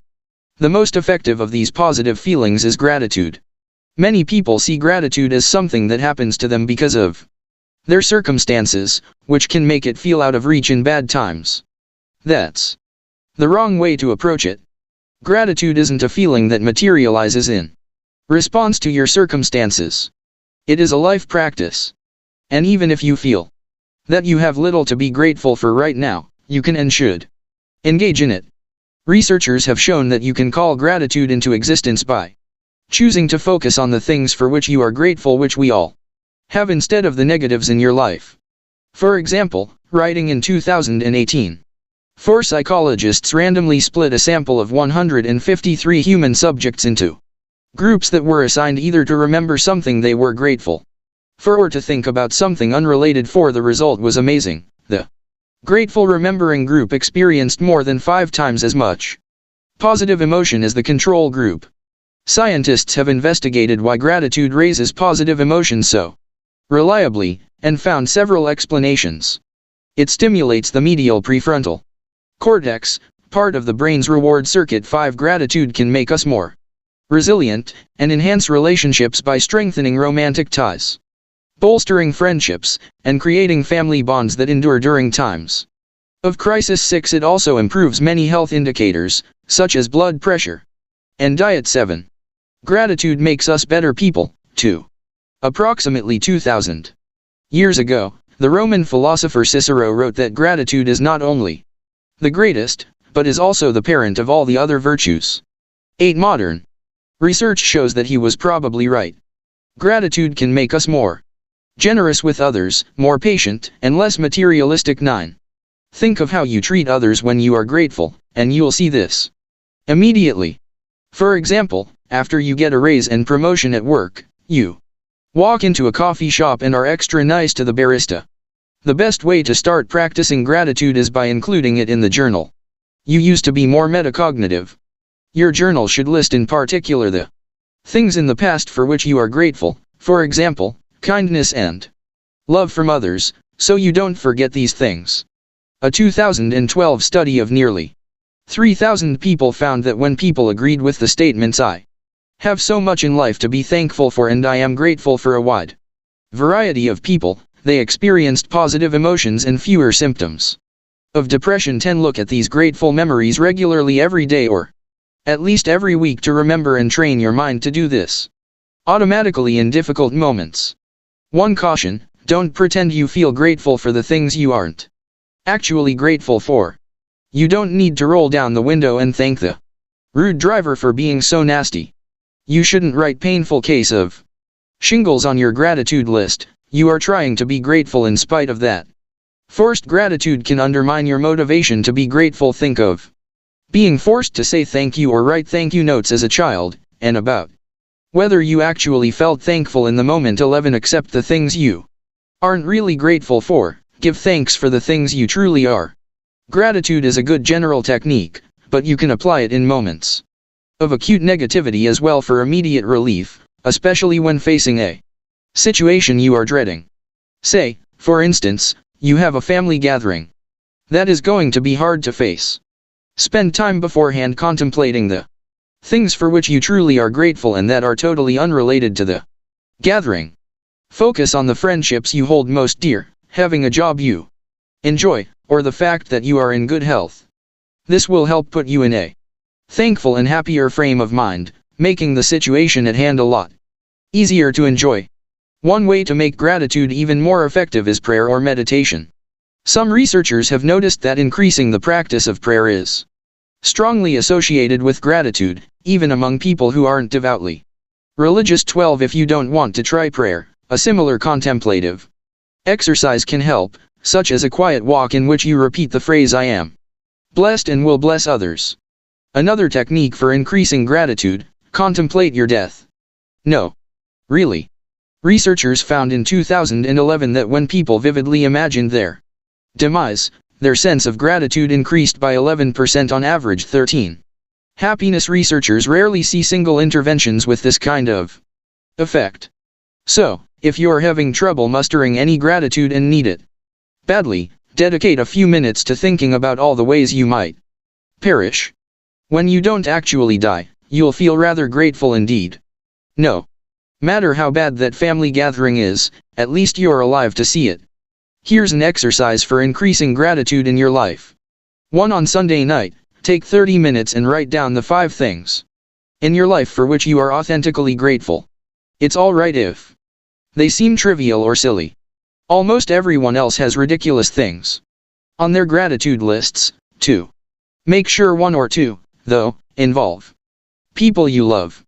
2 Each evening during the week, take out your list and study it for 5 minutes, 1 minute for each item. Do it also in the morning if you have time. 3 Update your list each Sunday by adding 1 or 2 items. At the end of 5 weeks, write down the changes you have seen in your attitude and levels of negative affect. You will likely see what researchers almost always find a significant improvement. The reason is because your negativity bias doesn't have enough receptors to keep you down. Even the true negatives will appear less dire, because you will be naturally treating them more metacognitively and less limbically. Find a reason to laugh. Back in the 1960s and 70s, almost everyone read the magazine Reader's Digest, which had a section of jokes called "Laughter, the Best Medicine." It featured a few pages of corny jokes, groaners that were sometimes so bad, you laughed at how terrible they were.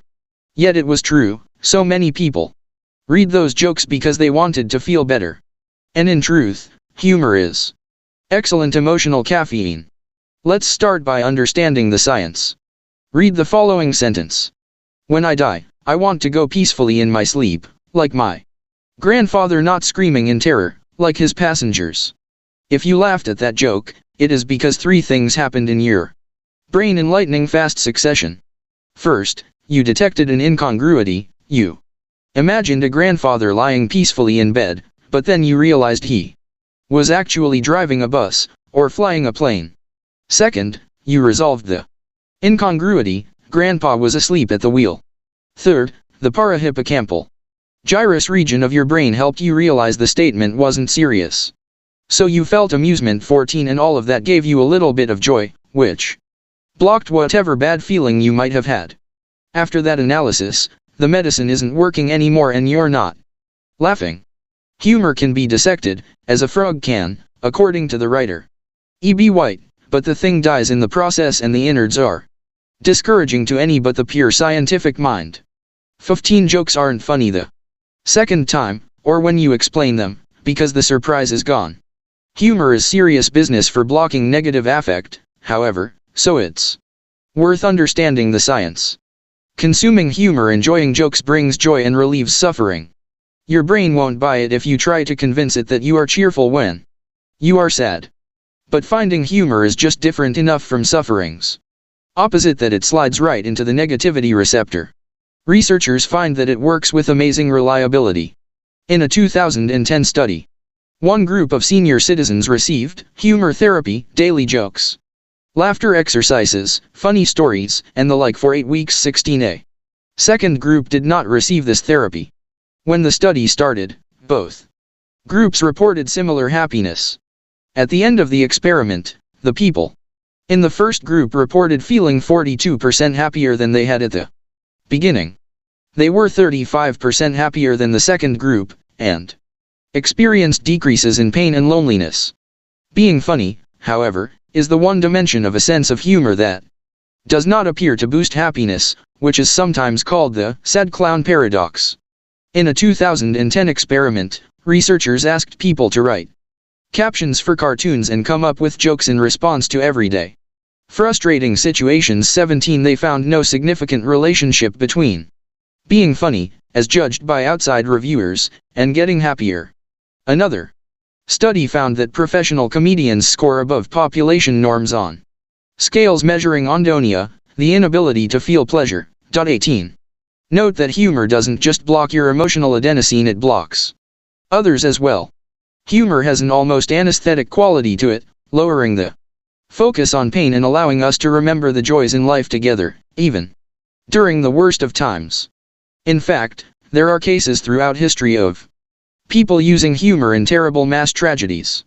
For example, the Italian writer Giovanni Boccaccio finished his book The Decameron in about the year 1353, as the Black Death ravaged Europe, probably killing almost a third of the population. 19. The book consisted of 100 comedic stories told by 10 fictional young friends, 7 women and 3 men, quarantining together at a country estate to avoid the pestilence. It was massively popular, relieving the fear of sickness and tedium of isolation for people across Europe as the plague dragged on. It did not avoid the themes of sickness and death, but did not emphasize them, either. The point was that life can be pretty hilarious even under rotten conditions, but finding it so depends on our attitude. And so it is today. Life has sadness, tragedy, and frustration in abundance. Find the funny parts of it and everyone will be a lot better off. Here are 3 actionable steps you can take today. First, reject grimness. It can feel as if the world presents us with overwhelming challenges. Some feel that lightheartedness is inappropriate when we are concerned about crises and injustice. It is a mistake to think this way, insofar as grimness is not alluring to others, and thus doesn't help attract people to your efforts to make the world better. Of course, there are instances in which humor is misplaced. Remember, timing is everything. But fewer than you think. Some of the best eulogies at funerals are the most humorous. Researchers have found that a particularly humorless ideology is fundamentalism in one's beliefs: I am right and you are evil. 20. Therefore, it isn't surprising that the current ideological climate in the United States, and many other countries, is also so humorless, or that political extremists are so ready to use their offense at humor as a weapon. To be happier and make others happier, no matter what your politics, don't participate in the war on jokes. Second, don't worry about being funny. Some people can't tell jokes to save their lives. Either they can never remember the punchline, or they start laughing so hard themselves that no one has any idea what the punchline is. That's fine. For happiness, it's better to consume humor than to supply it. It's also a lot easier. Funny people tend to have particular innate neurological characteristics, and unusually high intelligence. 21 Meanwhile, people who enjoy funny things simply prioritize humor, cultivate the taste for it, and give themselves permission to laugh. To get the happiness benefits of humor, let others tell the jokes, listen and laugh. Third, stay positive. The type of humor you consume and share matters. Humor, when it doesn't belittle others, or when it makes you laugh at your circumstances, is associated with self-esteem, optimism, and life satisfaction, and with decreases in depression, anxiety, and stress. 22. Humor that attacks others or prompts you to belittle yourself follows the exact opposite pattern. While it can feel satisfying for a moment, it doesn't block negative feelings. It's like decaf coffee. Choose hope. One of the worst emotional maladies that can befall any of us is pessimism. We all know the Eeyore types, who always assume the worst will befall them. This goes beyond just being a poet, who detects actual threats. Pessimists invent threats. It's often not fun to be around them, and they tend to isolate themselves. To add insult to injury, pessimism isn't generally even a helpful view of the world. On the contrary, researchers find that it tends to cause avoidance and passive behavior in the face of challenges. 23 So if you fall prey to pessimism, you become less proactive and you probably aren't even right about your judgment of the problem. 24. What's the opposite emotion here we need to beef up to block our pessimism receptors? You might say, that's obvious, optimism. But that's not quite right. During the Vietnam War, a U.S. Navy Vice Admiral named James Stockdale, who was held for more than 7 years in a North Vietnamese prison, noticed a surprising trend among his fellow inmates. Some of them survived the appalling conditions, others didn't. Those who didn't tended to be the most optimistic of the group. As Stockdale later told the business author Jim Collins, they were the ones who said, "We're going to be out by Christmas." And Christmas would come, and Christmas would go. And Easter would come, and Easter would go. And then Thanksgiving, and then it would be Christmas again. And they died of a broken heart. 25. There was a less dire version of this pattern you might have noticed. During the coronavirus pandemic, those who struggled the most were the optimists, always predicting a return to normality, only to be disappointed as the pandemic dragged on. Some of the people who did the best were downright pessimistic about the outside world, but they paid less attention to external circumstances and focused more on what they could do to persevere. There's a word for believing you can make things better without distorting reality, not optimism, but hope.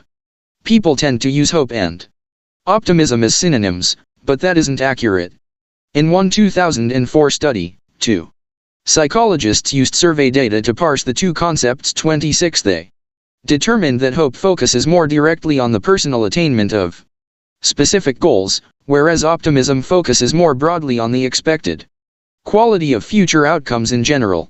In other words, optimism is the belief that things will turn out all right. Hope makes no such assumption but is a conviction that one can act to make things better in some way.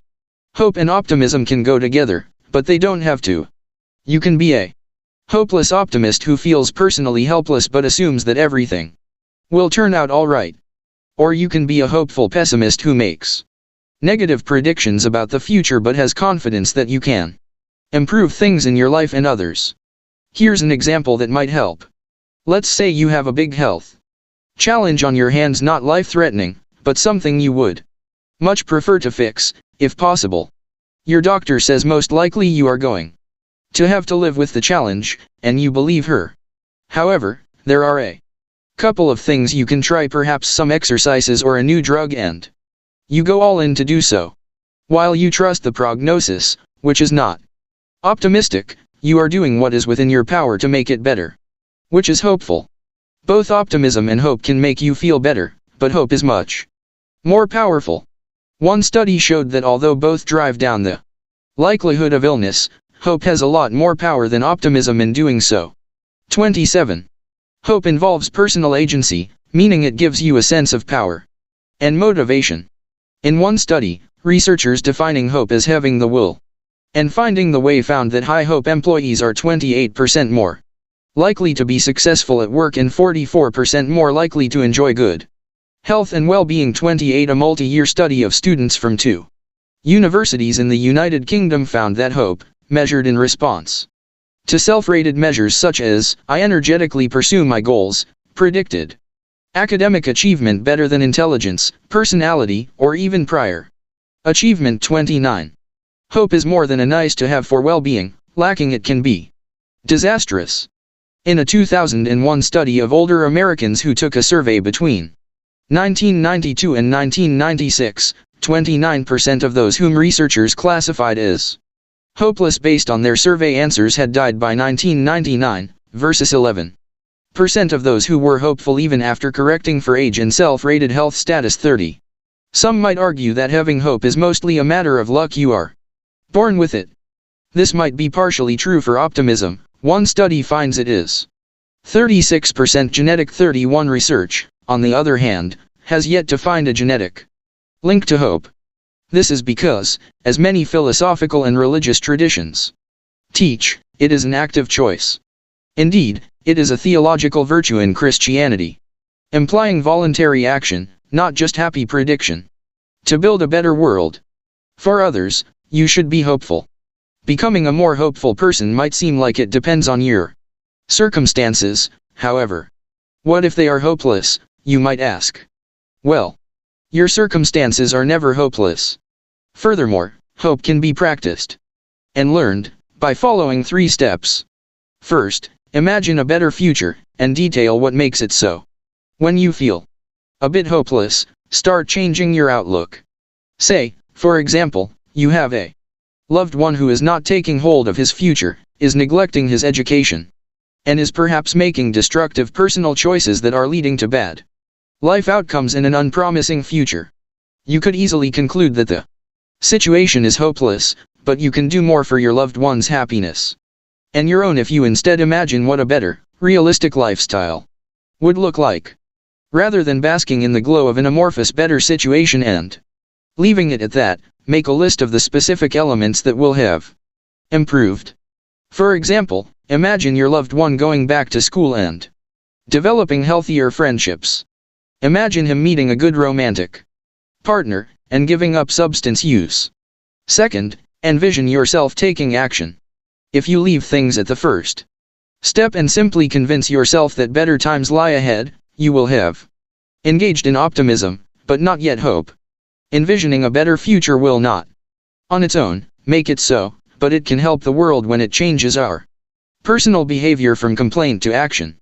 Thus, the second step in this exercise is to imagine yourself helping in some plausible way to bring about a better future, albeit at the micro level.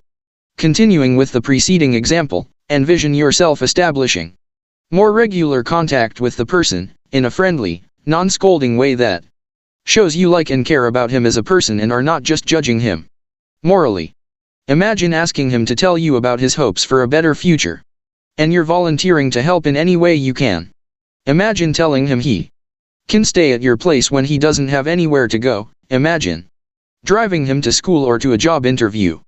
Avoid illusions of being the invincible savior. Instead, imagine doing small, tangible acts.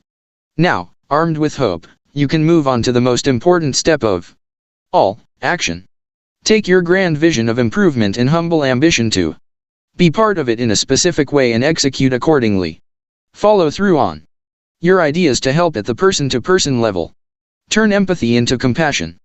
Sometimes your negative emotions are not the ones interfering with your life the most.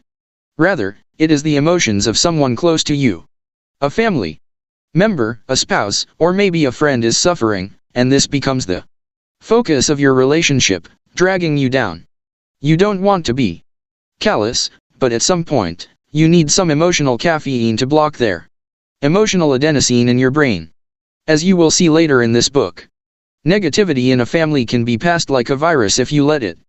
You might think the best emotion to choose is empathy, but that's not quite right. On the contrary, empathy can make things worse for you. When empathy first entered the English lexicon, it was anything but a compliment. The term was coined in a 1956 science fiction story about beings who could feel others' emotions and used them to exploit workers. 32 The word has since taken on more positive connotations, and when people call themselves empaths today, they usually mean that they are kind and caring enough to feel the pain of others. In contemporary culture, empathy seems like an unalloyed virtue, the kind you'd strive to embody. As virtues go, however, empathy is overrated. Used excessively and on its own, it can bring harm to empathizers and empathizers alike. Empathy is not feeling sorry for someone in physical or emotional pain. That's sympathy. 33 Rather, it is mentally putting yourself in the suffering person's shoes to feel their pain. It's the difference between get well soon and I can imagine how much discomfort you must be feeling right now.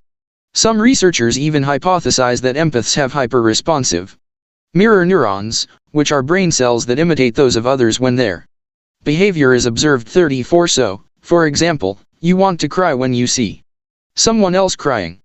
Evidence suggests that empathy really can lessen other people's burdens. Participants in a series of experiments documented in 2017 were found to experience significant physical pain relief when hearing someone else express empathy, but not when hearing comments that were unempathetic or neutral. 35 Similarly, patients cope better with bad medical news if their doctors are empathetic, showing they personally understand and feel what the patient is going through. 36 This relief comes at a cost to the empathetic person. In 2014, researchers showed that training people in empathy tended to raise their negative feelings in response to others' distress. 37 This makes sense. If you take on others' pain, you will have more pain in your own life. But empathy can also wind up hurting other people. In his book Against Empathy, The Case for Rational Compassion, the University of Toronto psychologist Paul Bloom argues that empathy can lead to irrational and unfair political decisions. 38 For example, politicians might give unfair advantage to people in their own racial or religious group, and thus behave unfairly to others. Bloom even says empathy can make us worse at being friends, parents, husbands, and wives, because sometimes an act of love involves doing something that causes pain rather than relieving it, such as confronting an awful truth. You can no doubt think of cases in your own life when feeling too empathetic prevented you or someone else from giving the tough love someone may have needed. Going back to the example in the previous section, if instead of helping the loved one you think is making poor life choices, you were simply empathetic, it might relieve his suffering briefly. But it wouldn't help him to get on the right track. Making empathy a full-fledged virtue and a protective emotional caffeine requires adding a few complementary behaviors that convert it into compassion. One comprehensive study of compassion defines it as recognizing suffering, understanding it, and feeling empathy for the sufferer, but also tolerating the uncomfortable feelings they and the suffering person are experiencing and, crucially, acting to alleviate the suffering. 39. Compassion helps both the sufferer and the helper. In the 2014 study that showed that empathy training worsened mood, some participants were given training in compassion instead. 40 Compared with empathy training, compassion training blocked their negative feelings and thus raised their overall mood after they witnessed the pain of others. Compassion also benefits the sufferer. For example, doctors who are more comfortable around patients in pain may be more successful administering painful treatment, such as acupuncture. 41 Learning to look analytically at others' discomfort and providing help can transform another person's burden into an opportunity for both of you to feel better. Compassion naturally comes easier for some people than it does for others. Research has shown that compassion is to some degree genetic, and That we may be inherently drawn to people with this trait. 42. However, plenty of evidence also shows that compassion can be learned. 43. The key is to use your conscious faculties to push beyond your feelings. Do the work to become strong in the face of pain, and you will benefit yourself and others. There is no label like empathy for someone who has become especially compassionate, but you'll know it when you achieve it, and others will, too. To become a more compassionate, and thus happier, person, start by working on your toughness. To be tougher in the face of another's pain doesn't mean feeling it less. Rather, you should learn to feel the pain without being impaired to act. If you ever meet a Marine who has gone through boot camp, they will tell you they faced rigors beyond anything they had ever experienced before in life. They wanted to quit every single day. For combat Marines, boot camp is followed over the next couple of years by many rounds of combat training, but each round seems to get easier and easier. This is because they are learning to function under extreme circumstances. Pain, never far away for a Marine, doesn't much faze him or her anymore. Compassionate people are like Marines after training, just as likely to feel pain as anyone else, but able to bear it and function. Empathetic doctors relieve pain with their empathy. Compassionate doctors can also calmly operate on the patient. Empathetic parents suffer with their adult kids when they are struggling at college. Compassionate parents can resist the urge to call the dean or drive over to the university and treat their young adults like children. Beyond being tough, compassionate people are action-oriented.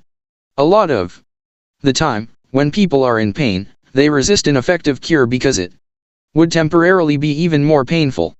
A person might walk around for years with a trick knee because they can't bear the thought of an operation and recovery, and research shows that people usually overestimate the pain of surgery. 44. Similarly, people stay in toxic relationships because leaving seems too terrible to deal with. And these examples make one other important point: we need to choose compassion over empathy with ourselves, not just others. A lot of empathetic self-care involves feeling your own pain, but stops before doing something difficult in response to it.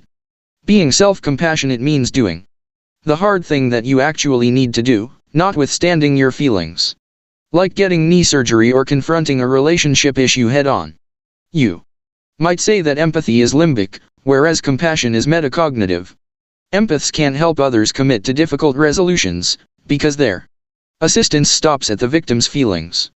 But compassionate people, toughened up to act, can do hard things that the person suffering might not want or like, but that are for their own good.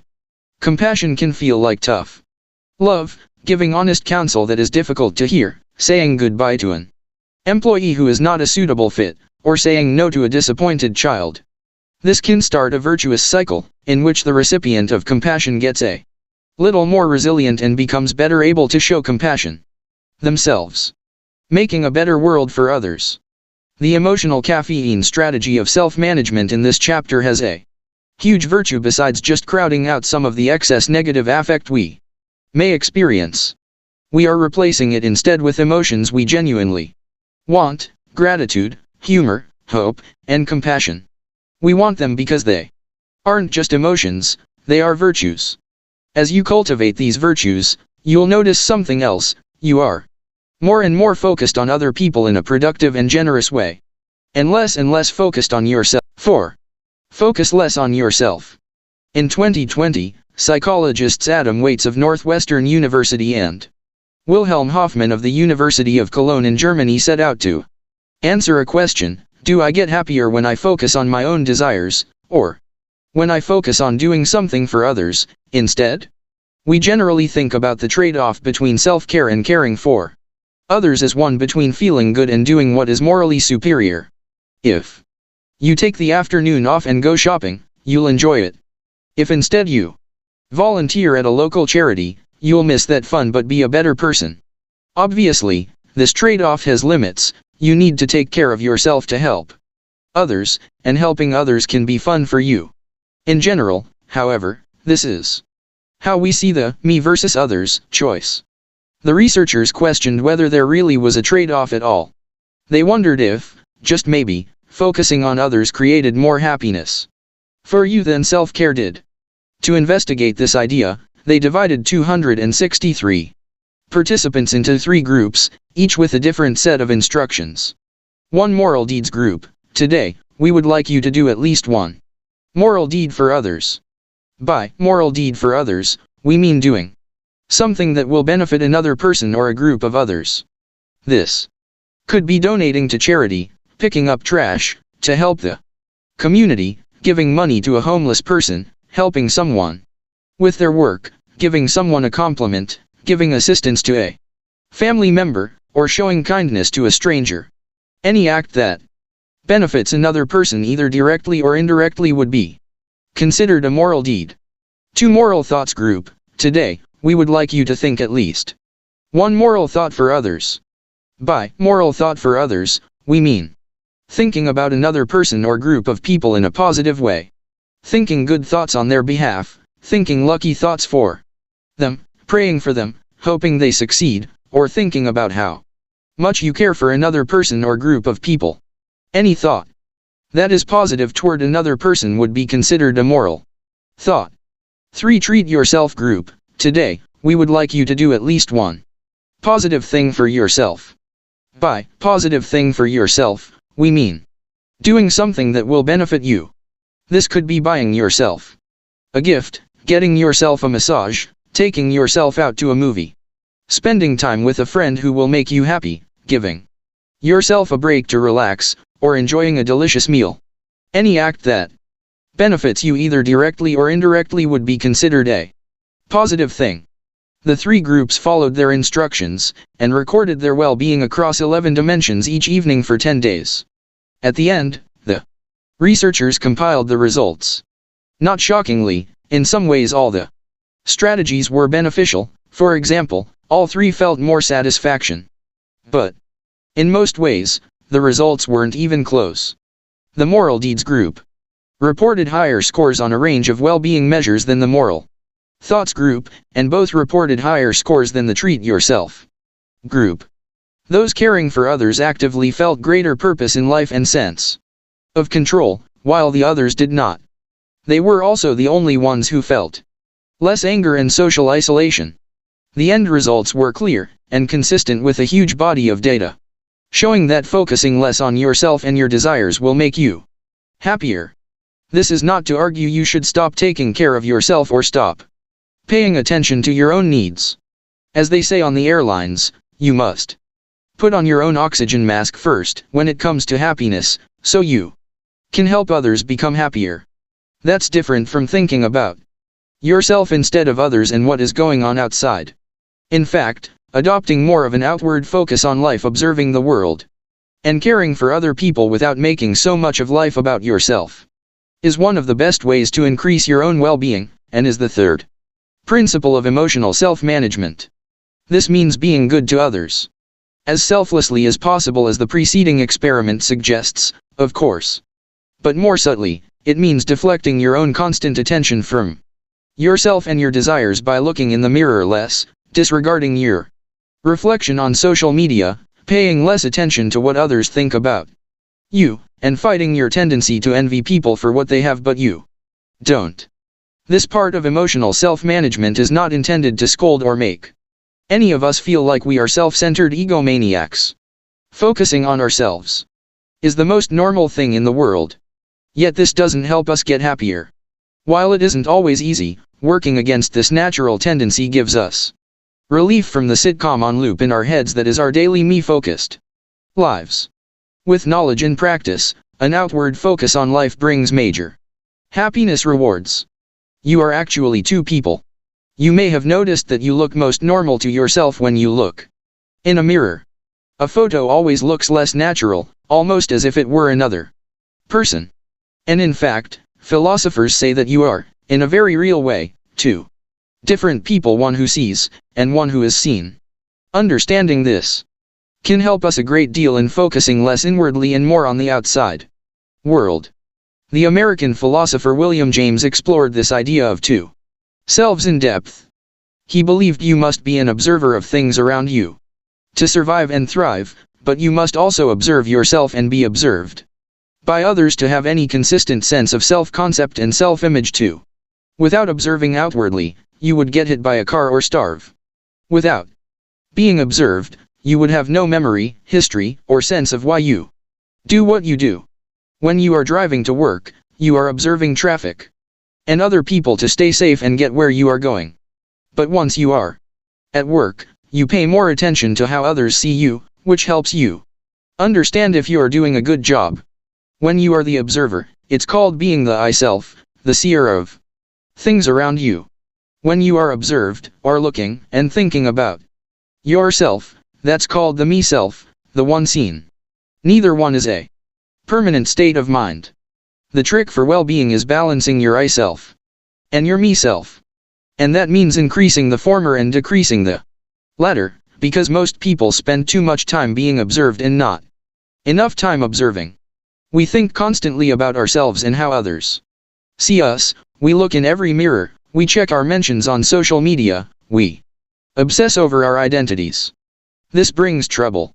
As we mentioned in the previous section, focusing more on the world outside is linked to greater happiness, while focusing on yourself and how others see you can lead to unstable moods. 3 year happiness goes up and down like a yo-yo depending on whether you perceive yourself positively or negatively in a given moment. This instability is hard to bear, no wonder self-absorption is associated with anxiety and depression. 4. Seeing yourself as an object, looking inward, rather than the subject. Looking outward can also lower your performance in ordinary tasks. Researchers have found in learning experiments that people are less likely to try new things when they are focused on themselves. 5. This makes sense. When you pay too much attention to yourself, you ignore a lot about the outside world. You feel less free when you are worrying about how am I doing, and what do others think about me. Little kids sometimes inspire us with their unself-consciousness, just being themselves, because they often stay for a long time in the I-self state, just observing, acting, and enjoying. The idea that you should spend more time thinking about the world than about yourself predates modern science and philosophy. For example, it is a core focus of Zen Buddhism, which is fundamentally an attitude of pure outward observation. Life is an art, the Zen master D.T. Suzuki wrote in 1934, and like perfect art it should be self-forgetting. 6. Robert Waldinger, a Harvard psychiatry professor and Zen priest, explains it this way: when I'm aware of the self I call Bob, it's me in relation to the world. When that falls away, in meditation, or when I'm standing in awe of a waterfall, the sense of a self that is separate from everything else subsides and it's just sounds and sensations. 7. In some traditions, the I-self is not just a ticket to happiness but a connection to the divine. Hindus seek to reveal their Atman, which is characterized by an innate state of awareness in which one witnesses the world but does not get embroiled in it. Atman is considered a direct link to Brahman, the ultimate divine reality. Jesus' teaching that anyone who wishes to follow me must deny himself is usually interpreted as focusing on God and other people, but doing so also requires a greater emphasis on the I-self. You will never eradicate your me-self, of course, but you can certainly increase your happiness by adopting conscious practices that lower the amount of time you spend in an objectified state. 3 conscious habits can help. First, avoid your own reflection. Mirrors are inherently attractive, as are all mirror-like phenomena, such as social media mentions. We are magnetically drawn to them. But mirrors are not your friend. They encourage even the healthiest people to objectify themselves. For people with self-image related maladies, they can be sheer misery. In 2001, researchers studying people with body dysmorphic disorder, those who think obsessively about perceived flaws in their bodies, found that the longest time the participants spent looking in the mirror, and thus focusing on the source of their distress, was 3.4 times longer than the longest mirror-gazing session of those who didn't have the disorder. 8. Take steps to make the version of yourself that the world sees less likely to pop up in front of you. You might consider literally removing all but 1 or 2 mirrors from your home and making a rule to not look at yourself more than once in the morning. One fitness model, who had become miserably obsessed with his body and was desperate to return to a healthier, more normal life, went a full year avoiding mirrors and even went so far as to shower in the dark to stop seeing and judging his own physique. 9. Virtual mirrors are even easier to get rid of than literal ones. Turn off your social media notifications. Adopt an absolute ban on Googling yourself. Turn off self-view on Zoom. Don't take any selfies. This is hard at first, because all these practices of self-observation give such a reliable little hit of the satisfying neuromodulator dopamine. But it gets easier with practice, especially when you experience the relaxation that comes from not looking at yourself. Second, stop judging things around you so much. Judging might seem like pure observation, but it really isn't. It is turning an observation of the outside world inward and making it about you. For example, if you say, "This weather is awful," this is more about your feelings than it is about the weather. Further, you have just assigned a negative mood to something outside your control.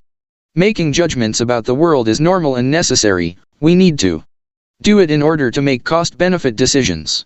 However, many judgments are unhelpful and gratuitous.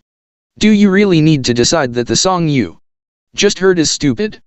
Try instead to observe more around you without regard to your opinions. Start by making more purely observational statements rather than values-based ones. Reframe, "This coffee is terrible," as "This coffee has a bitter flavor." At first this is very tricky, because we are just so used to judging everything.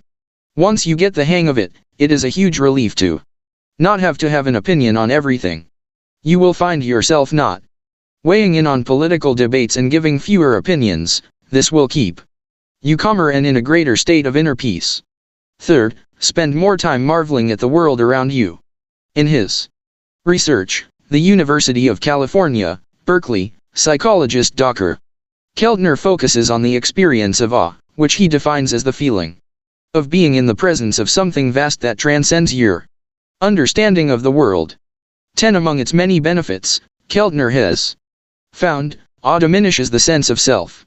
For example, in one study, he and his colleagues asked people to consider either an experience in nature that was beautiful or a time when they felt pride. 11. Those who thought about nature were twice as likely as those who thought about pride to say that they felt small or insignificant, and nearly a third more likely to say that they felt the presence of something greater than themselves.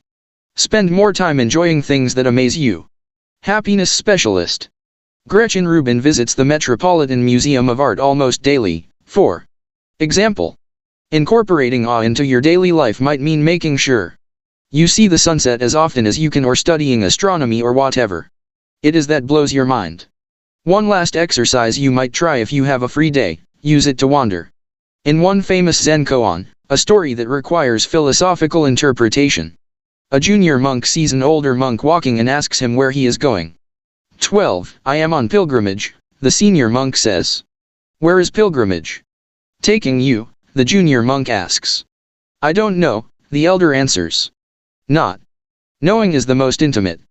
The senior monk was simply observing where he was walking, without intention or judgment.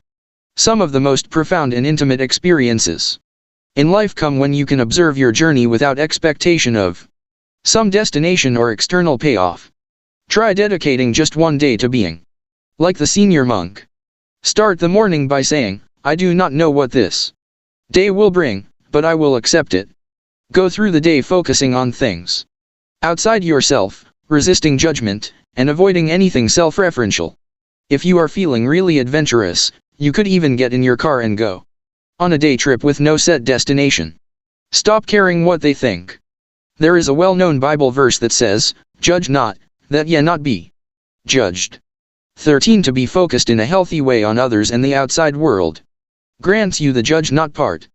Our next lesson gives you the second part of that verse, to not be judged, or at least to not pay attention to the judgment of others, by caring less what they think about you. It is important to note that caring about and paying attention to others is very different from worrying about what others think about you. The first is helpful and good, the second is often egocentric and destructive. In fact, to Manage emotions. Almost all of us need to work to care less what others think about us. That's even harder than getting rid of all your mirrors. Though. Just think of the last time some random person criticized you.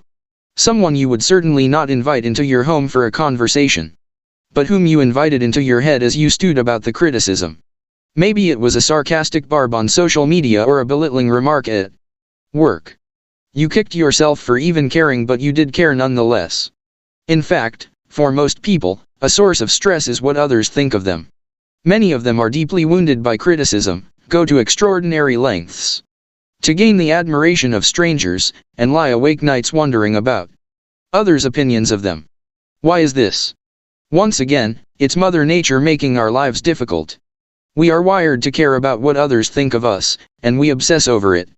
As the Roman Stoic philosopher Marcus Aurelius observed almost 2,000 years ago, we all love ourselves more than other people, but care more about their opinion than our own, whether they are friends, strangers, or enemies. 14 For happiness, then, thinking of others' opinions of us is even worse than obsessing over ourselves directly.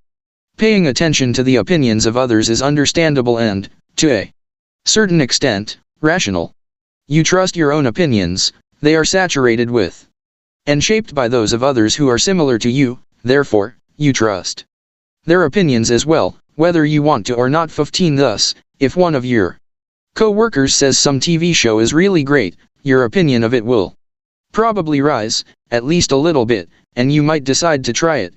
You especially care about others' opinion of you, and evolution explains why. For virtually all of human history, humans' survival depended on membership in close-knit clans and tribes.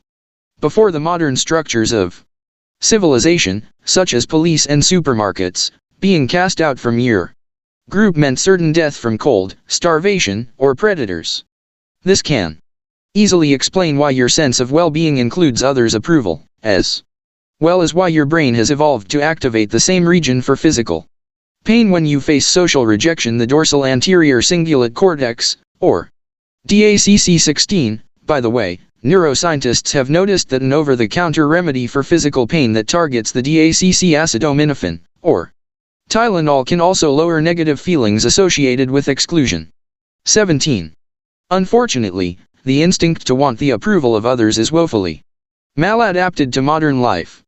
Where once you would have justifiably felt the terror of being expelled into the forest alone, today you might suffer acute anxiety that strangers online will cancel you for an ill-considered remark, or passers-by will snap a photo of a poor fashion choice and mock it on Instagram for all to see.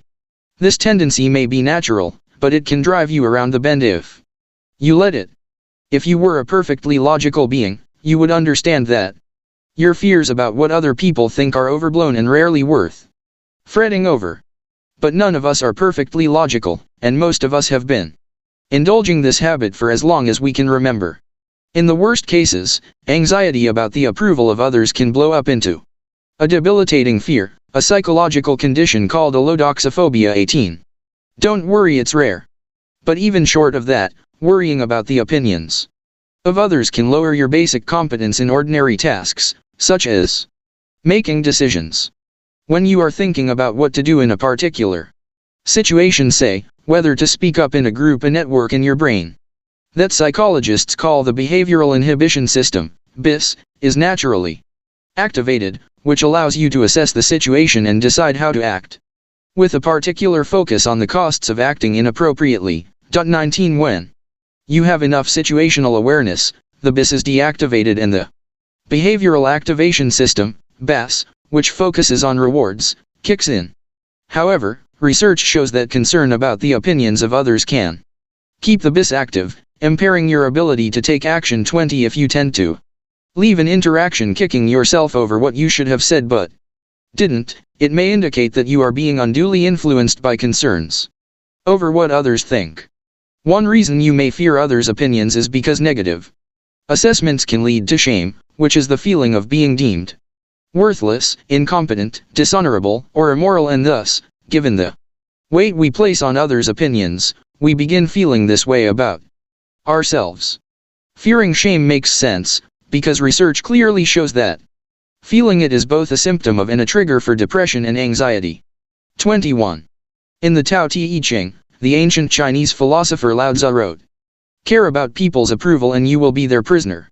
22. He no doubt intended it as a dire warning, but this is more of a promise and an opportunity.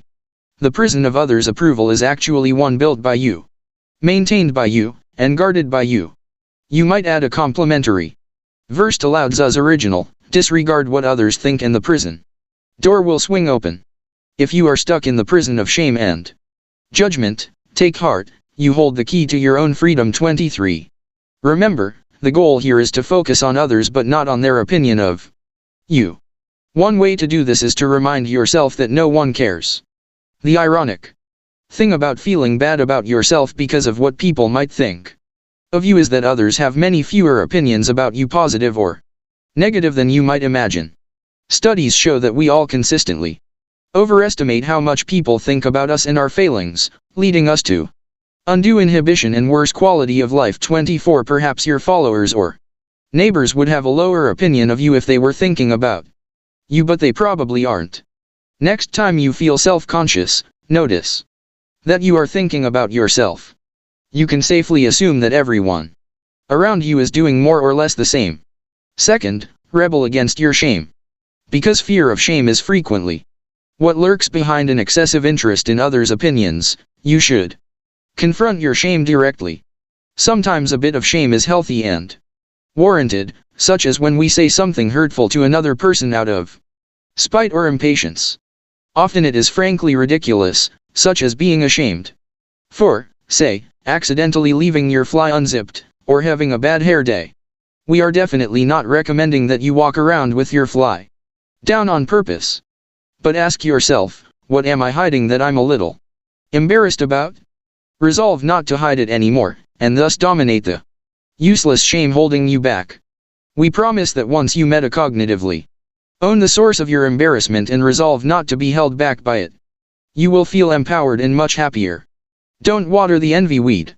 Another way we focus on ourselves is by indulging the deadly sin of envy. When we envy, we obsess over what we have or don't have.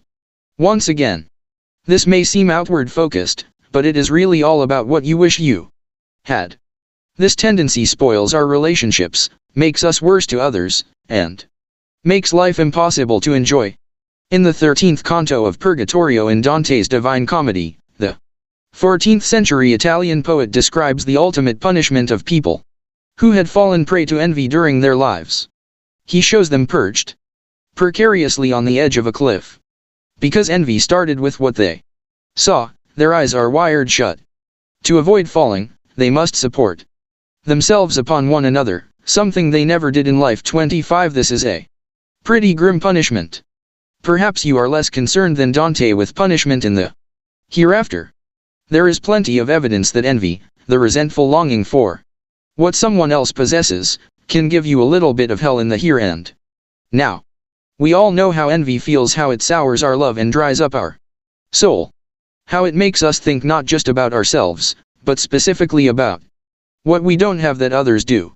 How it brings out the ugly, spiteful phantasms inside us that take pleasure in the suffering of others for no other reason than that their good fortune makes ours feel insufficient in comparison. As the essayist Joseph Epstein has written, of the 7 deadly sins, only envy is no fun at all. 26. Envy, in short, is a happiness killer. Unfortunately, it is also completely natural, and no one escapes it entirely.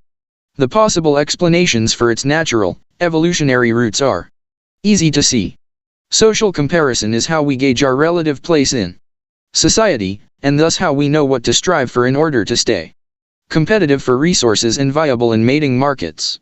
When we see that we fall behind others, the pain we feel often spurs us to build ourselves up, or to tear others down. All of this could have been life and death in caveman times, but it is outdated today. You are unlikely to die alone, because your social media posts are less popular than those of others. But the pain can still be just as acute. How people act in the face of this pain has led some scholars to distinguish between benign envy and malicious envy. 27. The former is miserable, but is met with a desire for self-improvement and to emulate the envied person.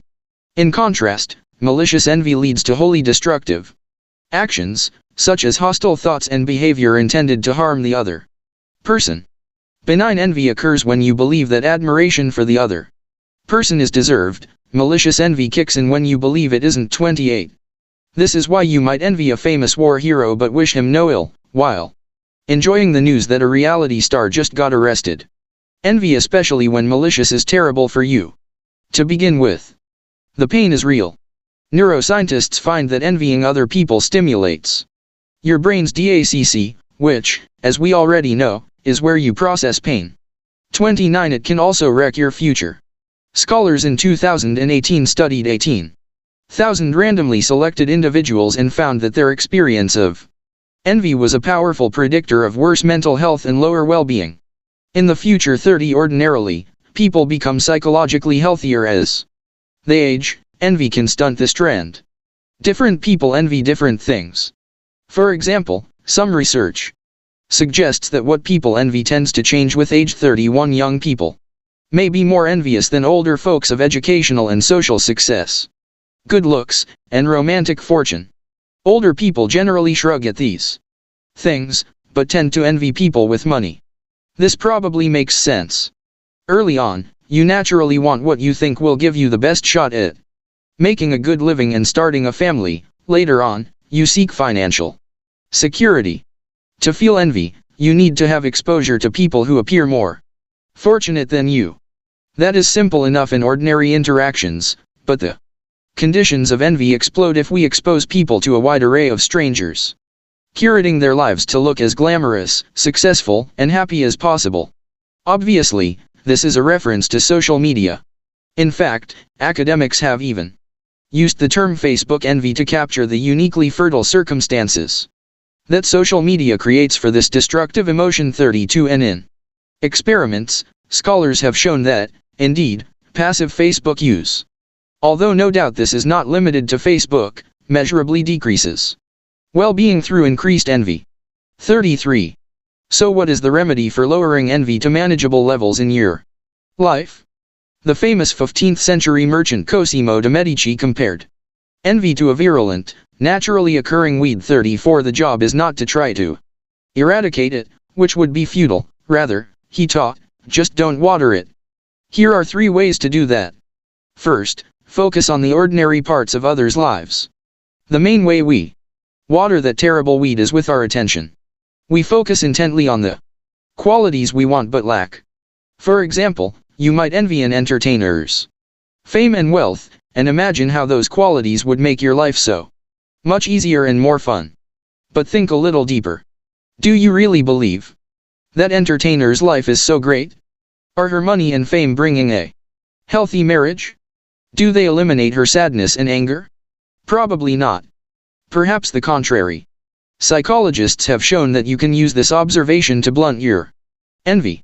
In 2017, researchers asked a group to think of demographically similar people whom they considered to have exceptionally good circumstances in their lives.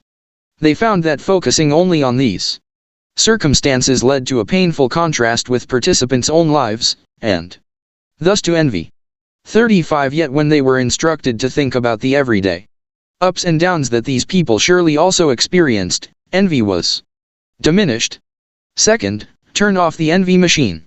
Social media increases envy because it does 3 things. It shows you the lives of people more fortunate than you. It makes it easier than ever for anyone to flaunt their good fortune to the masses, and it puts you in the same virtual community as people who are not in your real-life community, making you compare yourself with them. 36. Celebrities and influencers' posts are a particularly potent and unnecessary source of envy. The solution is not to ditch social media, it is to unfollow people you don't know and whose posts you simply look at because they have what you want. Third, reveal your unenviable self. This is similar to rebelling against your shame by living outward instead of inward. While you are working to curtail your envy of others, stop trying to be envied yourself. Wanting to display your strengths and hide your weaknesses from strangers is natural. This might feel good, but it is a mistake. Obscuring the truth to yourself and others is a path to anxiety and unhappiness. And as researchers showed in a 2019 study, when people are honest not just about what they did right but also about how they failed along the way, observers experience less malicious envy. 37 But be careful, your failures have to be authentic. So-called humble bragging, in which a boast is disguised as humility, can be perceived a mile off and makes you less likable to others. 38. Get ready for the next stage in building the life you want. The previous 3 chapters were all about turning away from the attitude that the world has to change for life to improve, to one where you are working on changing yourself and your emotions. Once again, this does not mean eradicating emotions, even negative ones. Negative feelings in response to tough life circumstances are not fun. They never are. They are hard for some people, a lot harder than for others. They are also necessary and manageable, and with dedication and practice you can use metacognition to manage them. You can learn to practice emotional substitution, and you can gain enormous relief by focusing less on yourself. This all takes practice, and it isn't easy. This is master's level emotional management. You won't be perfect and you will have good and bad days, because these things are hard. But it absolutely can be done, and you can do it. And as you make progress, you will get happier, as will those around you. Even better, emotional self-management sets you free from the distractions we all use to numb our discomfort and equips you to focus on what truly matters. And what truly matters to build your life is what we turn to next. Building what matters. Emotional self-management, the subject of the previous 3 chapters, makes you much happier as a person, freeing you from being managed by your feelings. It is kind of like a comprehensive program to improve your physical fitness, which makes you feel better and healthier. But getting in great physical shape does more than that. It also makes it possible for you to do a lot of new things to enjoy life even more, like becoming more active and social. Similarly, emotional self-management gets you ready to make some big, positive moves to build a happier life. As we learned in Chapter 1, happiness consists of the macronutrients of enjoyment, satisfaction, and purpose. To build happiness we need to grow in all 3 of these elements, consistently and consciously. Before we learn the skills of emotional self-management, metacognition, emotional substitution, and adopting an outward focus, we tend to spend a lot of time doing things that make these macronutrients hard to attain. The reason is that our impulses, amplified by the consumer economy, entertainment, and social media, push us to spend our time focused not on what matters but rather on trivialities and distractions. Money and stuff, power or social status, pleasure and comfort, and fame or the attention of others. There's nothing new in these distractions, of course. The 13th century philosopher and theologian Thomas Aquinas listed what he called idols that occupy our days and waste our lives: money, power, pleasure, and prestige. These idols all stand in the way of enjoyment, satisfaction, and purpose. They substitute pleasure for enjoyment, set our hedonic treadmill on extra high to make satisfaction harder to attain and keep, and focus us on things that obviously are trivial, not meaningful. The 4 idols make getting happier harder. So why do we pursue them? The same reason we always do self-destructive things when we are unhappy but unable to change our circumstances: distraction. Think of the last time you were sitting in an airport waiting for a flight that was delayed for hours. Frustrated but with no way to fix the situation, you probably started fiddling on your phone to distract yourself and pass the time. Similarly, the 4 idols are distractions to numb us to emotional circumstances we dislike and feel we can't control. Don't like how you feel about your marriage? Do some retail therapy to get your mind off it for a few minutes. Is work getting you down? Scroll social media or inane YouTube videos for an hour to forget. Feeling lonely? A little celebrity gossip will distract you. Conveniently, we are surrounded by millions of commercial options to indulge those distractions. Unhappy people make great consumers. These distractions are a temporary anesthetic, not a cure for our problems. And while they distract us from uncomfortable feelings, they also distract us from making progress. Even worse, they can become addictions that exacerbate the effect of the emotions controlling us. Emotional self-management lowers the attractiveness of these distractions. If you could call someone and solve the flight delay, you would immediately do that instead of goofing around on your phone. And when we have the tools to manage our emotions, the world's baubles and time wasters no longer attract us so much, nor do we have the time to waste on them. We aren't stuck in place anymore. We are willing and able to build for the future instead of frittering away our time in the present. That raises the next big question: what exactly should we focus on instead of the idols? If we want to build happier lives, and we now have the time and energy to do it, what are the pillars on which to build them? There are thousands of scholarly articles on this question, and many more written by self-improvement gurus. You could compile a list of 10,000 little practices to raise your happiness incrementally. You can find thousands of dubious happiness hacks on the internet to adopt, for a monthly subscription fee, of course. Fortunately, if we look at all the best social science research together, just 4 big happiness pillars stand out far above all others. These are the most important things to pay attention to in order to build the happiest life each of us can, and thus they deserve the lion's share of our attention as we invest in ourselves and our loved ones. This is where to spend the time, attention, and energy released by emotional self-management. The 4 pillars are family, friendship, work, and faith. Family. These are the people we are given in our lives and generally don't choose, except our spouses. Friendship.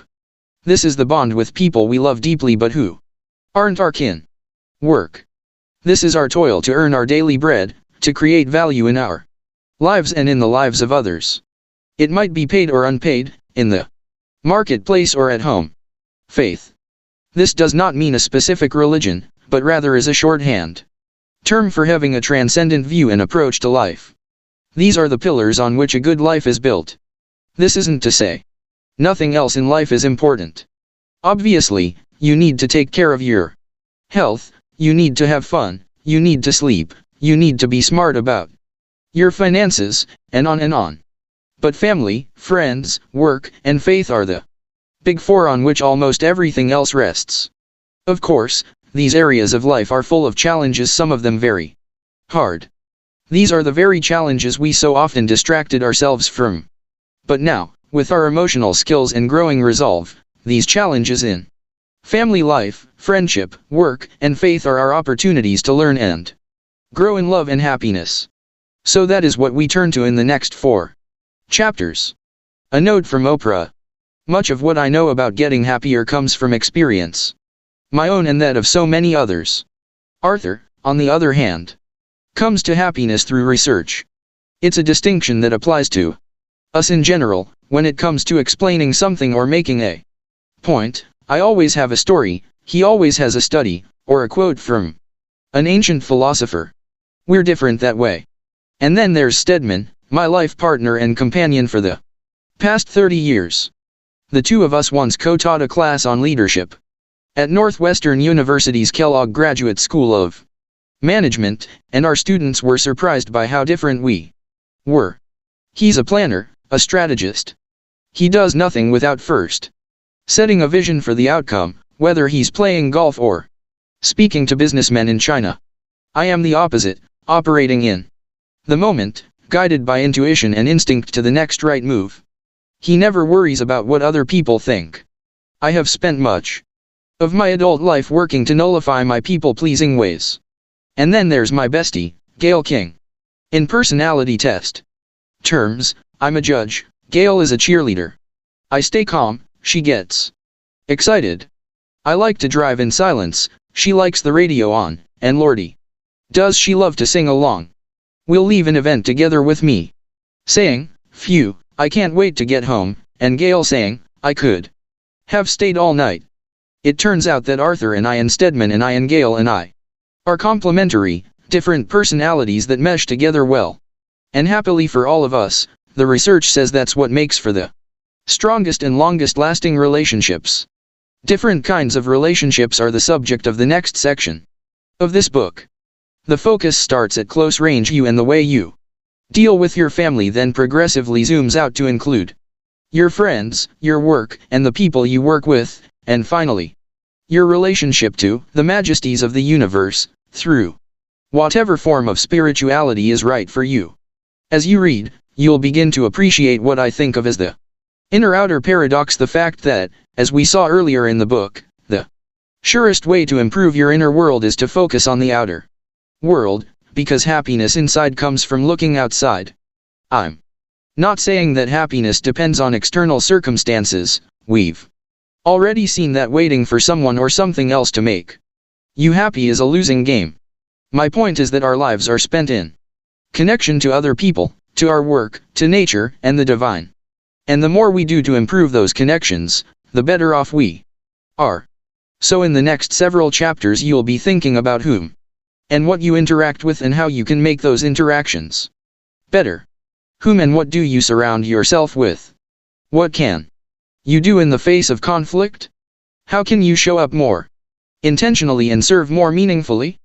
These questions lead to another paradox, maybe, in the context of happiness, the paradox, the one I call detached attachment. I have learned to live my life so that I'm attached to the work I do and the things I create and the people who matter to me, but not in a way that involves expectations. It's a lesson I learned the hard way. After the movie Beloved, a movie I worked 10 years to bring to life, based on a novel I revered, came out. When it bombed at the box office, I sank with it. Though at the time it seemed that the experience might crush me.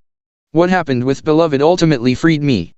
Today, everything I do, anything I make, any suggestion I float or advice I give, it's all just an offering. If it works, it works. If it's accepted, it's accepted. If not, I have lost nothing because I had no attachment to a particular result. This has made for a much happier life for me,